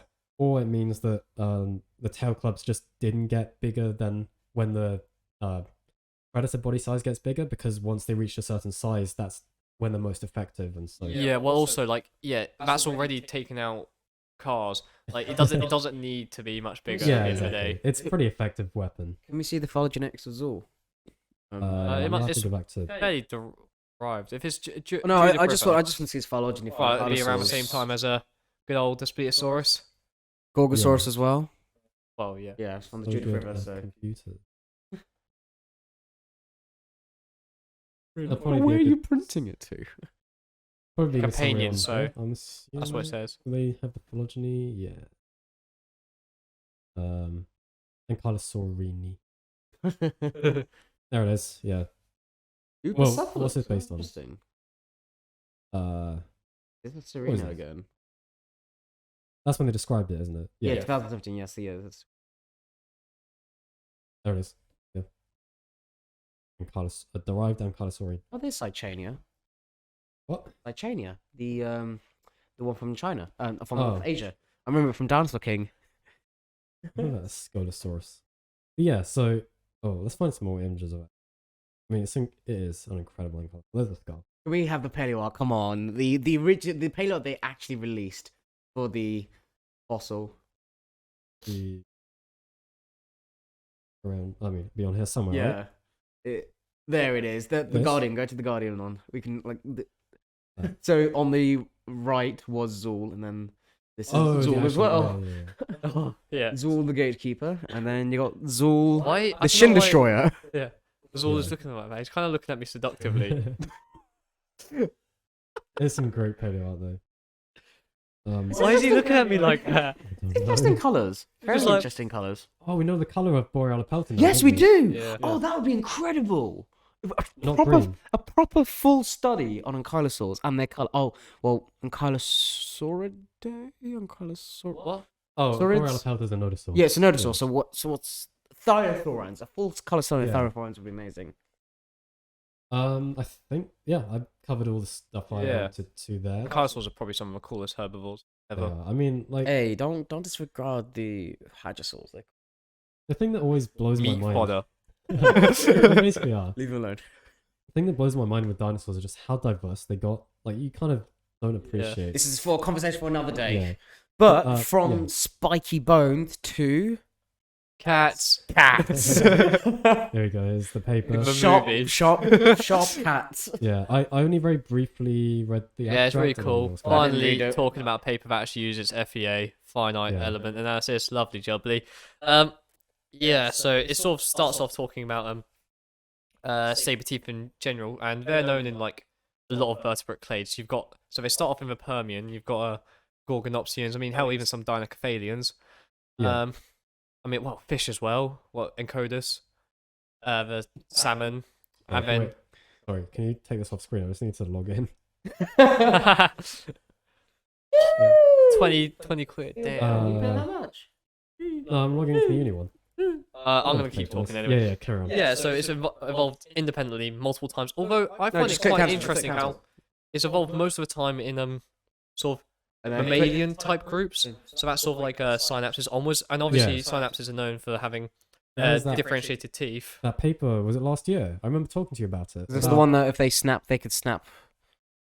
Oh, no, sorry, that's to do with tusks. Tusk Yeah, bones. no, that tusk one was cool. That was last year.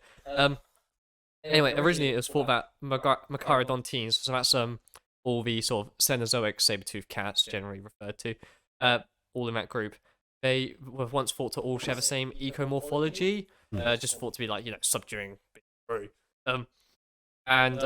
Sort of, but later on, some people are like, oh, well, maybe they're a bit different. Like with nimravids being fairly similar to felines today, Yeah. and What are we- nimravids? People who don't know what they are. they're like, well, they're part of Machaerodontes, Okay. the group inside of it. I mean, generally they've got slightly small teeth. Okay. They do look a lot like felines today. Yeah, and we've had some FEA before, but it's mostly been 2D, and it's shown that there has been some variation in taxa, but the gape angle they were using, so like the actual jaw, I like doing my physical stuff. So they're using an angle of like 25 to 30 degrees, and that's just not suited for large prey. Like you're just not gonna be able to fit it in your mouse. They have wider angles in this study. Yeah, so in this study, this is actually the first time they used 3D biomechanical Yeah. simulations at 30 degrees, 60 degrees, and 90 degrees, and they used so they used 19 mandibles from 17 taxa. So that includes felines today and then some extinct ones from Machaerodontines. And basically they CT scanned all the specimens and they worked out the insertion points for the three main masticatory muscle groups. And that requires the cranium. So, like the cranium mandible articulation. Yeah. So if they didn't have a full skull, then they just used them as in their specimen. They would just find a skull from another specimen of the species. Yeah. So that works, to be honest. That's Spinosaurus. No. Yeah, but at least some of these have actual full skulls. Yeah. No more today. Yeah. They reconstructed them, retro deformed them, which is where you make them nice. I want to do that. no longer squished. Yeah. That is what it is. I might need to learn that. I want to do that on yeah. a specimen. Yeah. And basically, when we talk about stresses, then most people are using von Mises stress contours, and they plotted the bite onto the lower canine, so that's where like the bite would actually happen. And so they actually found that the higher stress was on those with the shorter upper canines.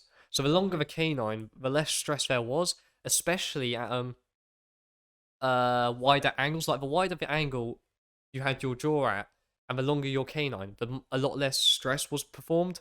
Okay. And you're shown, so the lowest stress was in Barbarophilis, which in terms of saber-tooth characteristics is the most derived.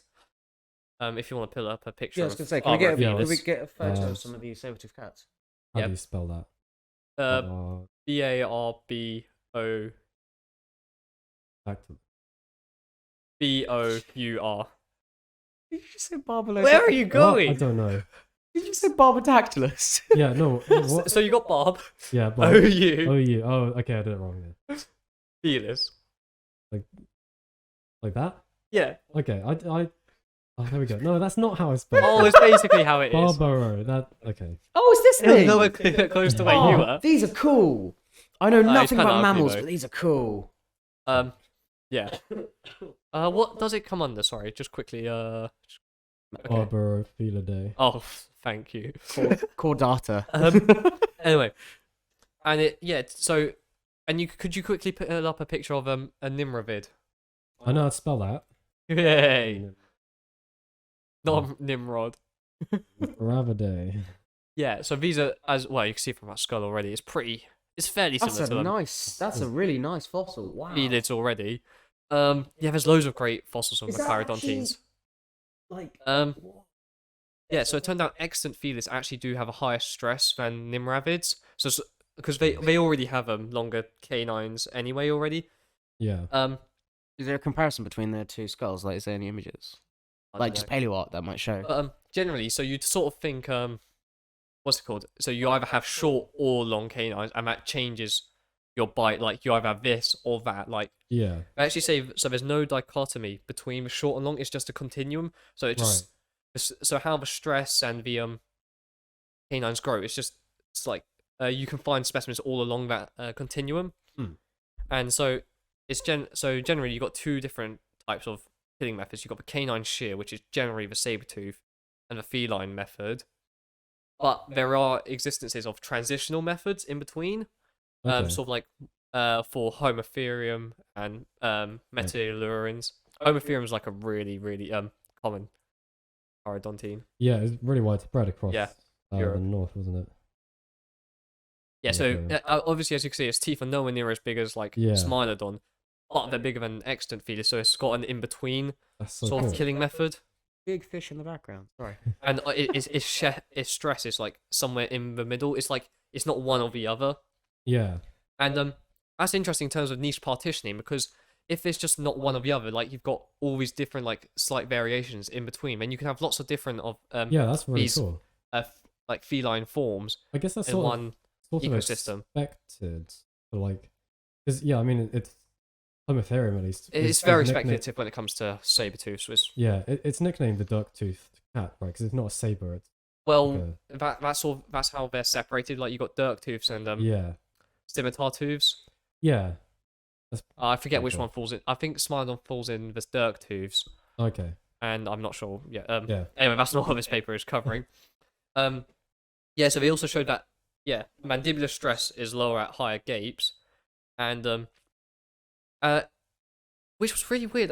This is something I found really weird. So the stress in the mandible is higher in smaller taxa and felines, but in lots of other animals like lizards and other mammals, the opposite Oh, happens. okay.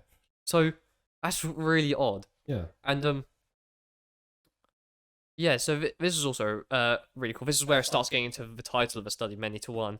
But so the skull shape in a variation in felines is driven by allometry rather than function or phylogenetic factors. Okay. So yeah, so they're not essentially like their skulls aren't changing shape based on like how they're sort of doing things, like how they're killing or what's going on with their sabers. They're just sort of changing based on how they look like. Yeah. But I already showed you there's not as much emphasis on like trying to like perfect it for that method. Yeah, and what have I written here? Sorry, can we look some paleo art of that? Well, Eddie looks Of Yeah. of this. Raphaelis. Yeah. Yeah, so that's in felines, whereas saber-tooths, the best predictor was canine length over body size, sort of how that works. Oh, that's really nice. And then they go on to say like, That like one. they sort of go into the ecology of these like felines, sort of being like, oh well, extant ones are solitary ambush predators. So the bigger your gape, the more prey you could eat. So that's why you would go for a bigger gape. It's not Yeah.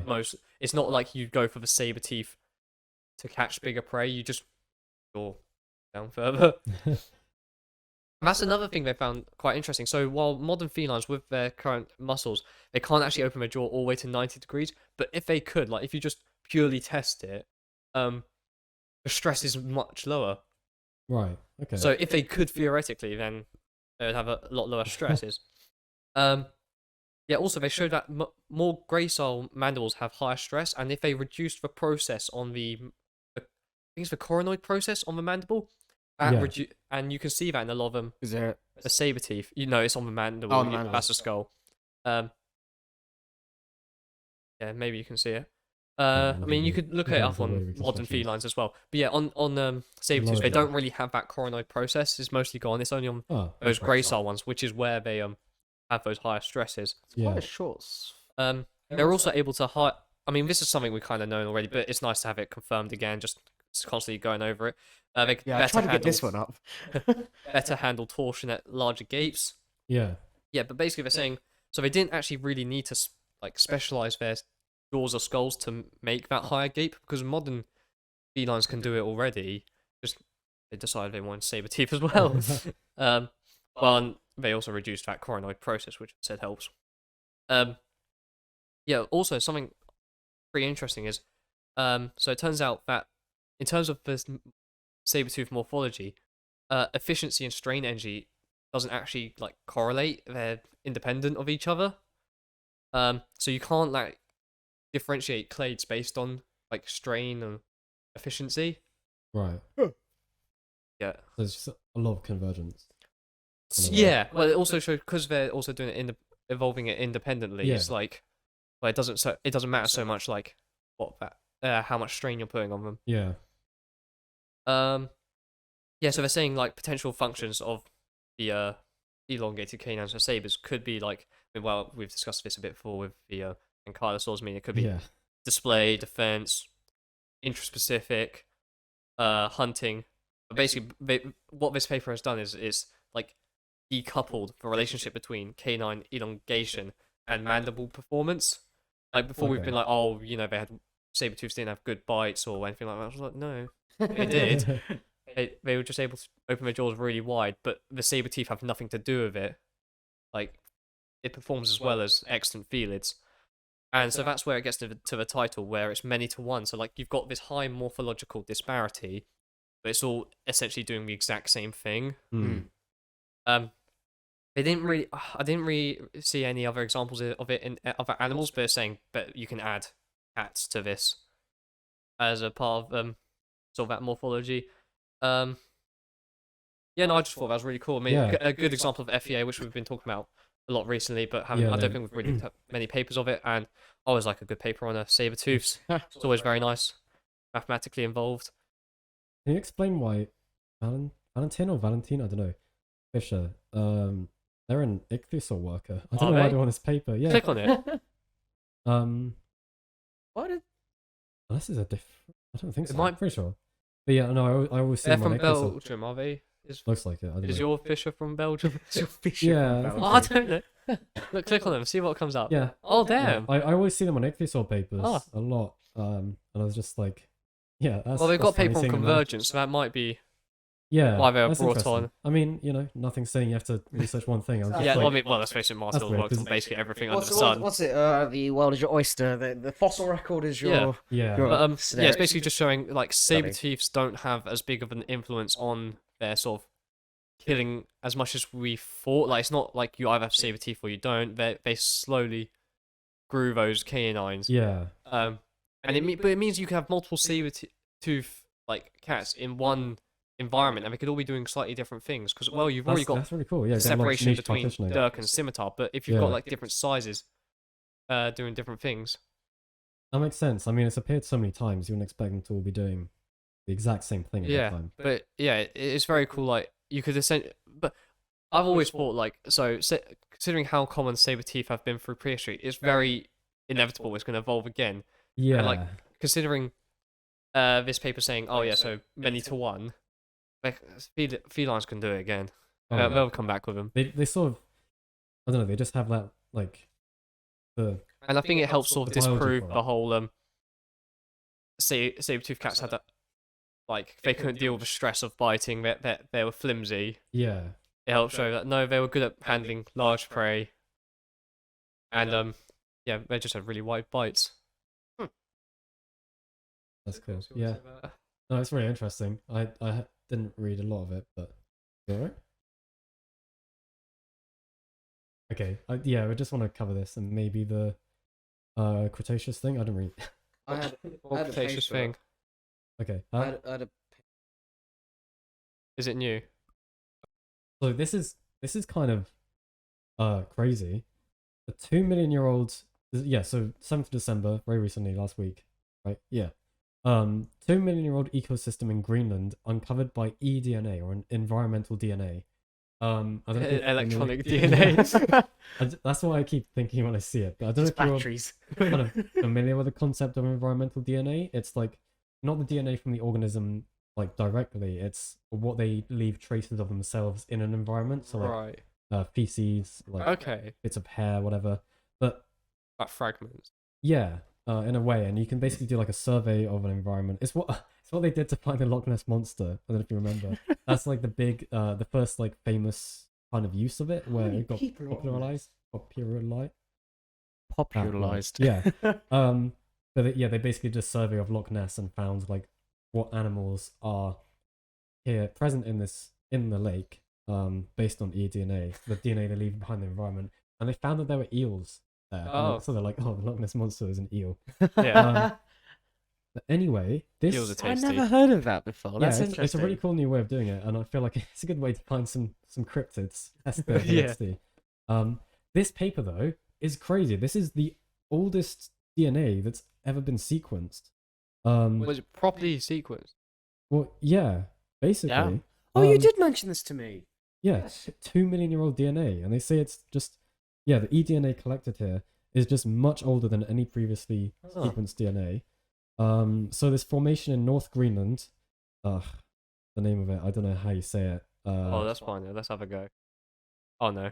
This formation. Copenhagen? Oh, that's pretty good. Have Copenhagen Yeah, information? maybe.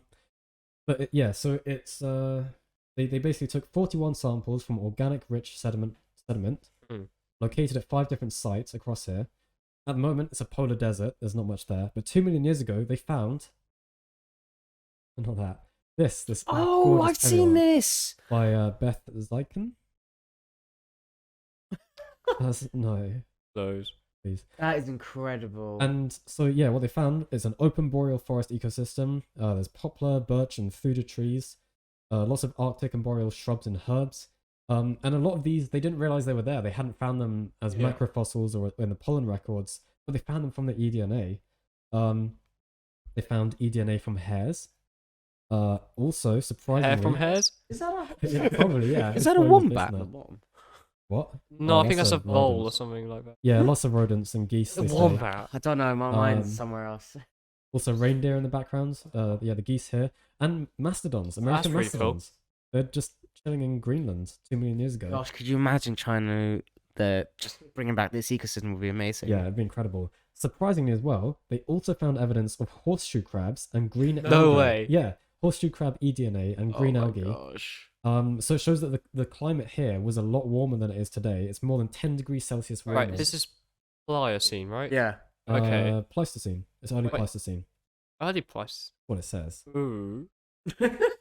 Early Late Pleistocene. Pleistocene and early Pleistocene epochs 3.6. Hmm. Does it not say?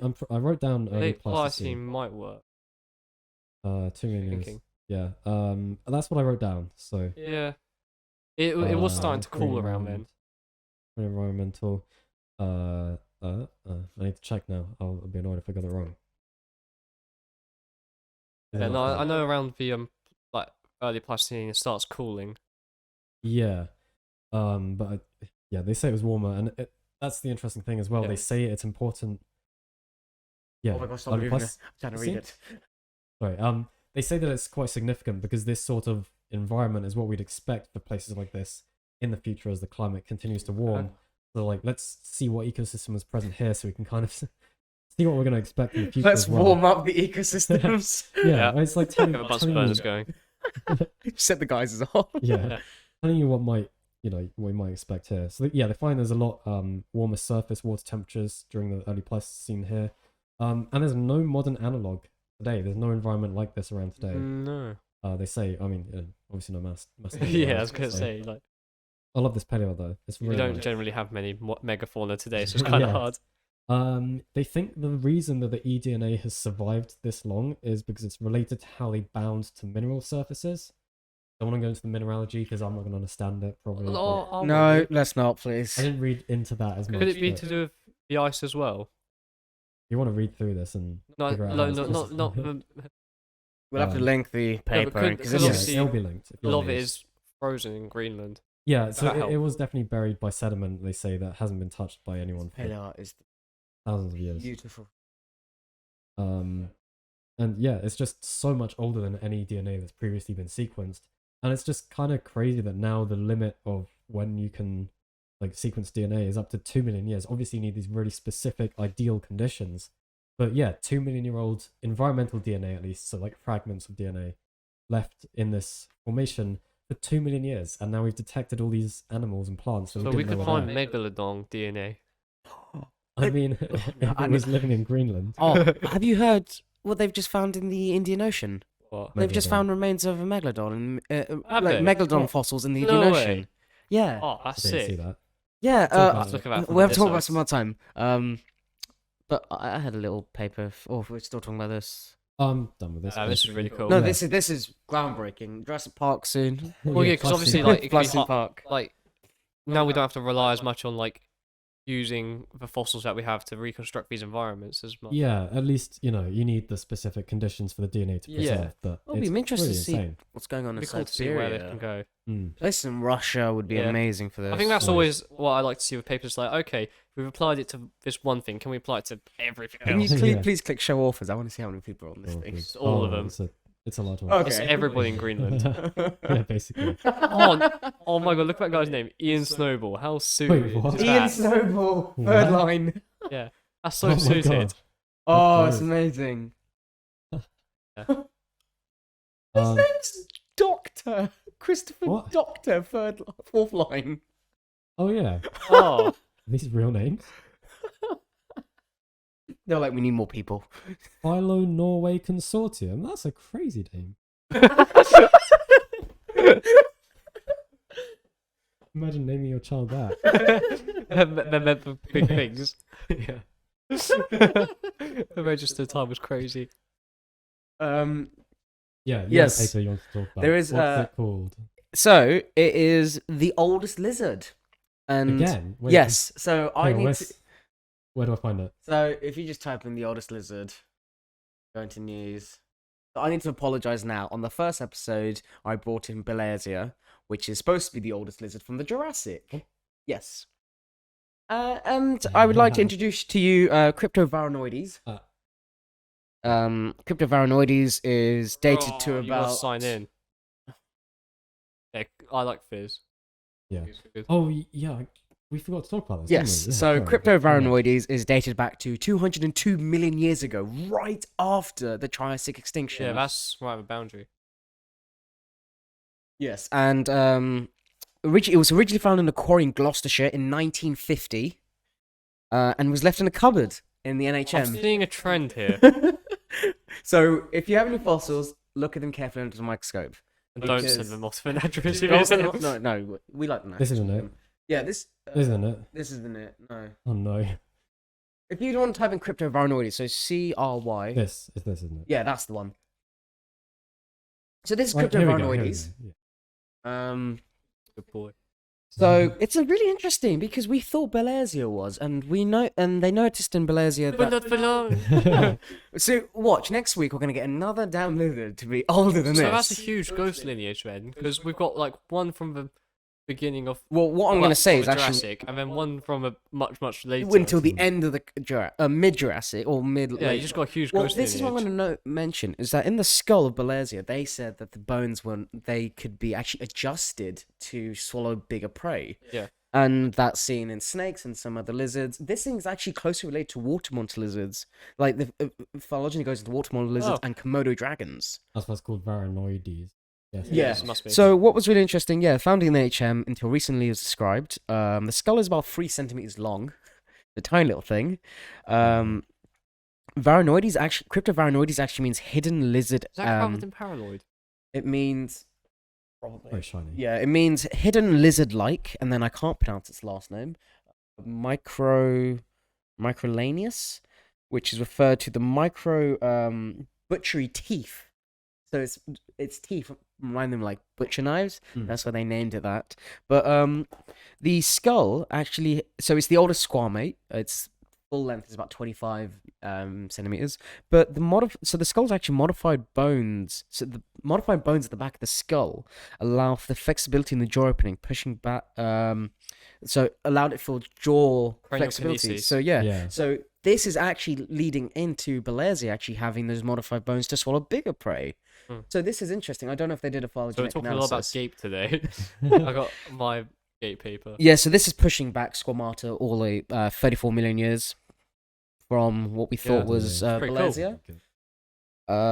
Important discovery. I and hate under- signing out so, paper. so they stated in the paper it's an important discovery in understanding the rate of evolution within tree life and the timescale of biodiversity within modern squamates. So meet Cryptovaranoides. Oh, there we go. Oh, that's nice. Yeah, you got a fair amount. Yeah, it's Yeah. nice that you came with skulls, because generally, like, It'll be nice to CT scan as well. But yeah. Yeah. No, I remember we were Look at that. we were Wow. going to Tatsucon when this came out, right? Yes. We- Yes. Or Yes. At least found it. Yeah. No, it was towards the end of Tetsucon. Yeah. was like it our towards the end? second. Well, yeah, anyway, our second day, it's a beautiful fossil, and it just shows Yeah. that not every fossil should be disregarded, even if it's like small you scrap. can find so much just from Like- going through the Like collections. what we saw with Patagopelta, it's scraps, but it's proved a lineage of a dinosaur that's not Right, supposed to be highly known right. from there. Oh my god. Wow! Oh my god! I don't want to look at lizards anymore. I actually want to see if so this Cryptovaranoides. Where's Belasia? It's in red. The red. There we go. Anguilliforms. Anguilliform.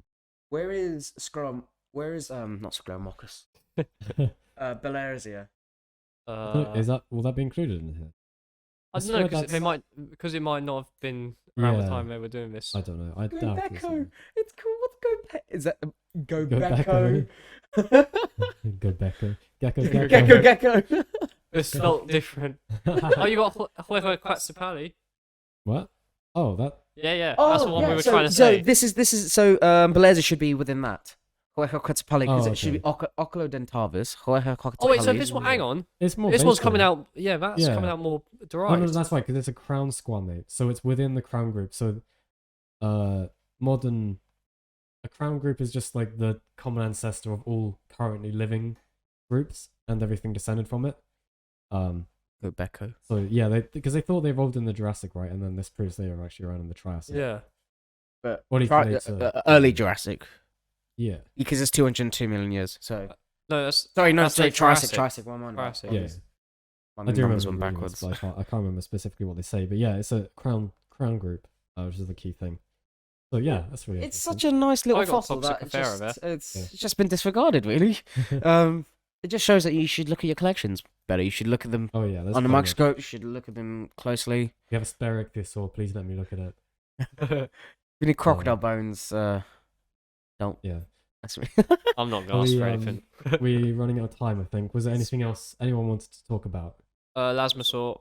Let's find that. What was the new plesiosaur? Yeah, so they discovered a very nice Elasmosaur in Australia, right? This one? Yeah. Cool. So the really special thing about this is that they have found Elasmosaurids in Australia before, Yeah, but no, that's pretty much none of them have had the skulls before, Click images. and yeah. this one There it does. is. Oh. Yeah, that one. Yeah, that's it. That's so cool. Is that opalized? Oh, know. Whoa. But yeah, so it's actually got the skull and basically all of the front body, so it's Yeah, going to really help with diagnosing all these other fossils that have been found in Australia and separating them, that. because at the moment it's still sort of like, well, we know they're Elasmosaurids, but we can't really separate them. But this is really going to help with yeah. the phylogeny and separating them out, especially because around this time, so in with a lot of these Australian plesiosaurs, they're sort of early mid-Cretaceous, and you're going through the Cenomanian-Turonian boundary. These are very derived. Sad times. For Plenty you. of ichthyosaurs died. Yeah, but yeah, you're losing a lot of plesiosaurs as well, and these are some of the most derived ones. So it's Yeah. very interesting to see sort of where they ended up. And Oh. I doubt we'll hear too much about it for a little while. Yeah, probably. That looks like it's going to take a while to prep. That Yeah. looks like a very big prep job. But hopefully, hopefully, within the next 5 years, we should have a very nice looking at that fossil, paper. why is the neck, like the cervicals, really small? Is this is probably just the rock around it, is it? And then that. Yeah, I'm not sure Was what's it going on with that extracted? photo. Not sure. But it was actually found by like some amateur fossil hunters who basically Yeah. just I mean, it says they're The graziers, but they're like cattle godsends of herders. paleontology. Yeah, no, basically, apparently they just would normally go wandering around and find stuff, and they finally found this, which is absolutely crazy. fantastic. But I mean, we've had some absolutely fantastic plesiosauria remains come out of Australia, so it's always nice to see Yeah. something. Isn't there an opalized plesiosaur as well? Oh, I dunno. There's a very nice opalized plesiosaur. But yeah, it's very cool study, and hope to see something on it soon. Yeah, definitely. I hope they find another ichthyosaur in Australia or something. I don't think they've ever found one in I Australia. think, no, there's. I Have see they? there's some reports of some. Yeah, it's interesting. Oh, they find Patagopelta there. Okay. Like a derived Cretaceous one. Anyway, yeah, I want them to That's- find more Spinosaurs in Australia. that's. Oh, we yes. can talk about it tomorrow, maybe. Oh, we can. Possibly if you want to. Yeah. Anyway, we've probably been going for long enough. I think. We're planning to record again tomorrow before you guys head home for Christmas. Yeah. Christmas. Christmas. We're gonna have a Christmas special kind of thing. Yeah. We'll tease it now. Why not? Looking at polar dinosaurs, and not just dinosaurs, because I've got to somehow figure out a way to put ichthyosaurs in there. So polar dinosaurs and ichthyosaurs, maybe plesiosaurs as well. Maybe Why we'll not? see how much I There's can a write. pterosaur Have from a Australia. pterosaur. What Yeah. about Cryodracon? Thwapengaka. Oh, we're gonna talk about so much. We're gonna have so much We're gonna fun. start it now. Yeah, that'll be up a week from when this goes up. Yes. So on Christmas So- Day, actually. So we're Oh, being sick. we're being Yeah. nice So to you. sit down with your Yeah. family Yeah, and watch a Boneheads with them. Like, there's no better family activity exactly. than sit down around the fireplace I should. and talk about Thwapengaka. Exactly. Thwapengaka. And debate Arctic ichthyosaur taxonomy. I'm going to be talking about that. It's interesting, trust me. Are they Cretaceous or Jurassic? On the boundary, actually. Oh, fun. Which- Fun. Yeah, that's the next episode. You're not allowed to talk about the boundary. Yeah. So thank you so much. Yeah, I was also going to say quickly, apologies for not as many fossil hunting videos and stuff. It's been hectic. It's in the new year- freezing right now. Yeah, in the new year, we're definitely going to... That's our resolution. I've got some trips planned. Yeah. Got some locations. We'll be doing a lot more Wow. in the field type things, which we know you enjoy. We hopefully need to anyway. do the Triassic of Somerset. Oh, I'd love to do that. Yeah. Ooh. Buy some pistosaurs. Yeah, and definitely back to Isle of Wight. Hopefully to Dorset. Hopefully to Dorset as well. Mhm. hopefully. But yeah, thank you so much for watching this episode. please go easy on us on the Spinosaurus stuff.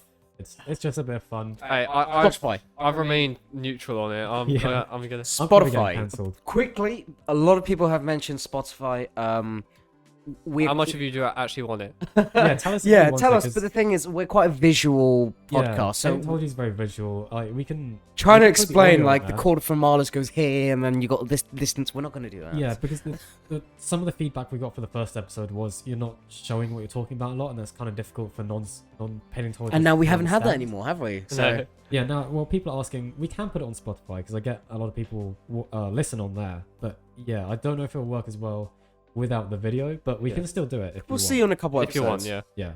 Yeah. But yeah, so thank you so much for all your support, and we'll see you next week. Bye.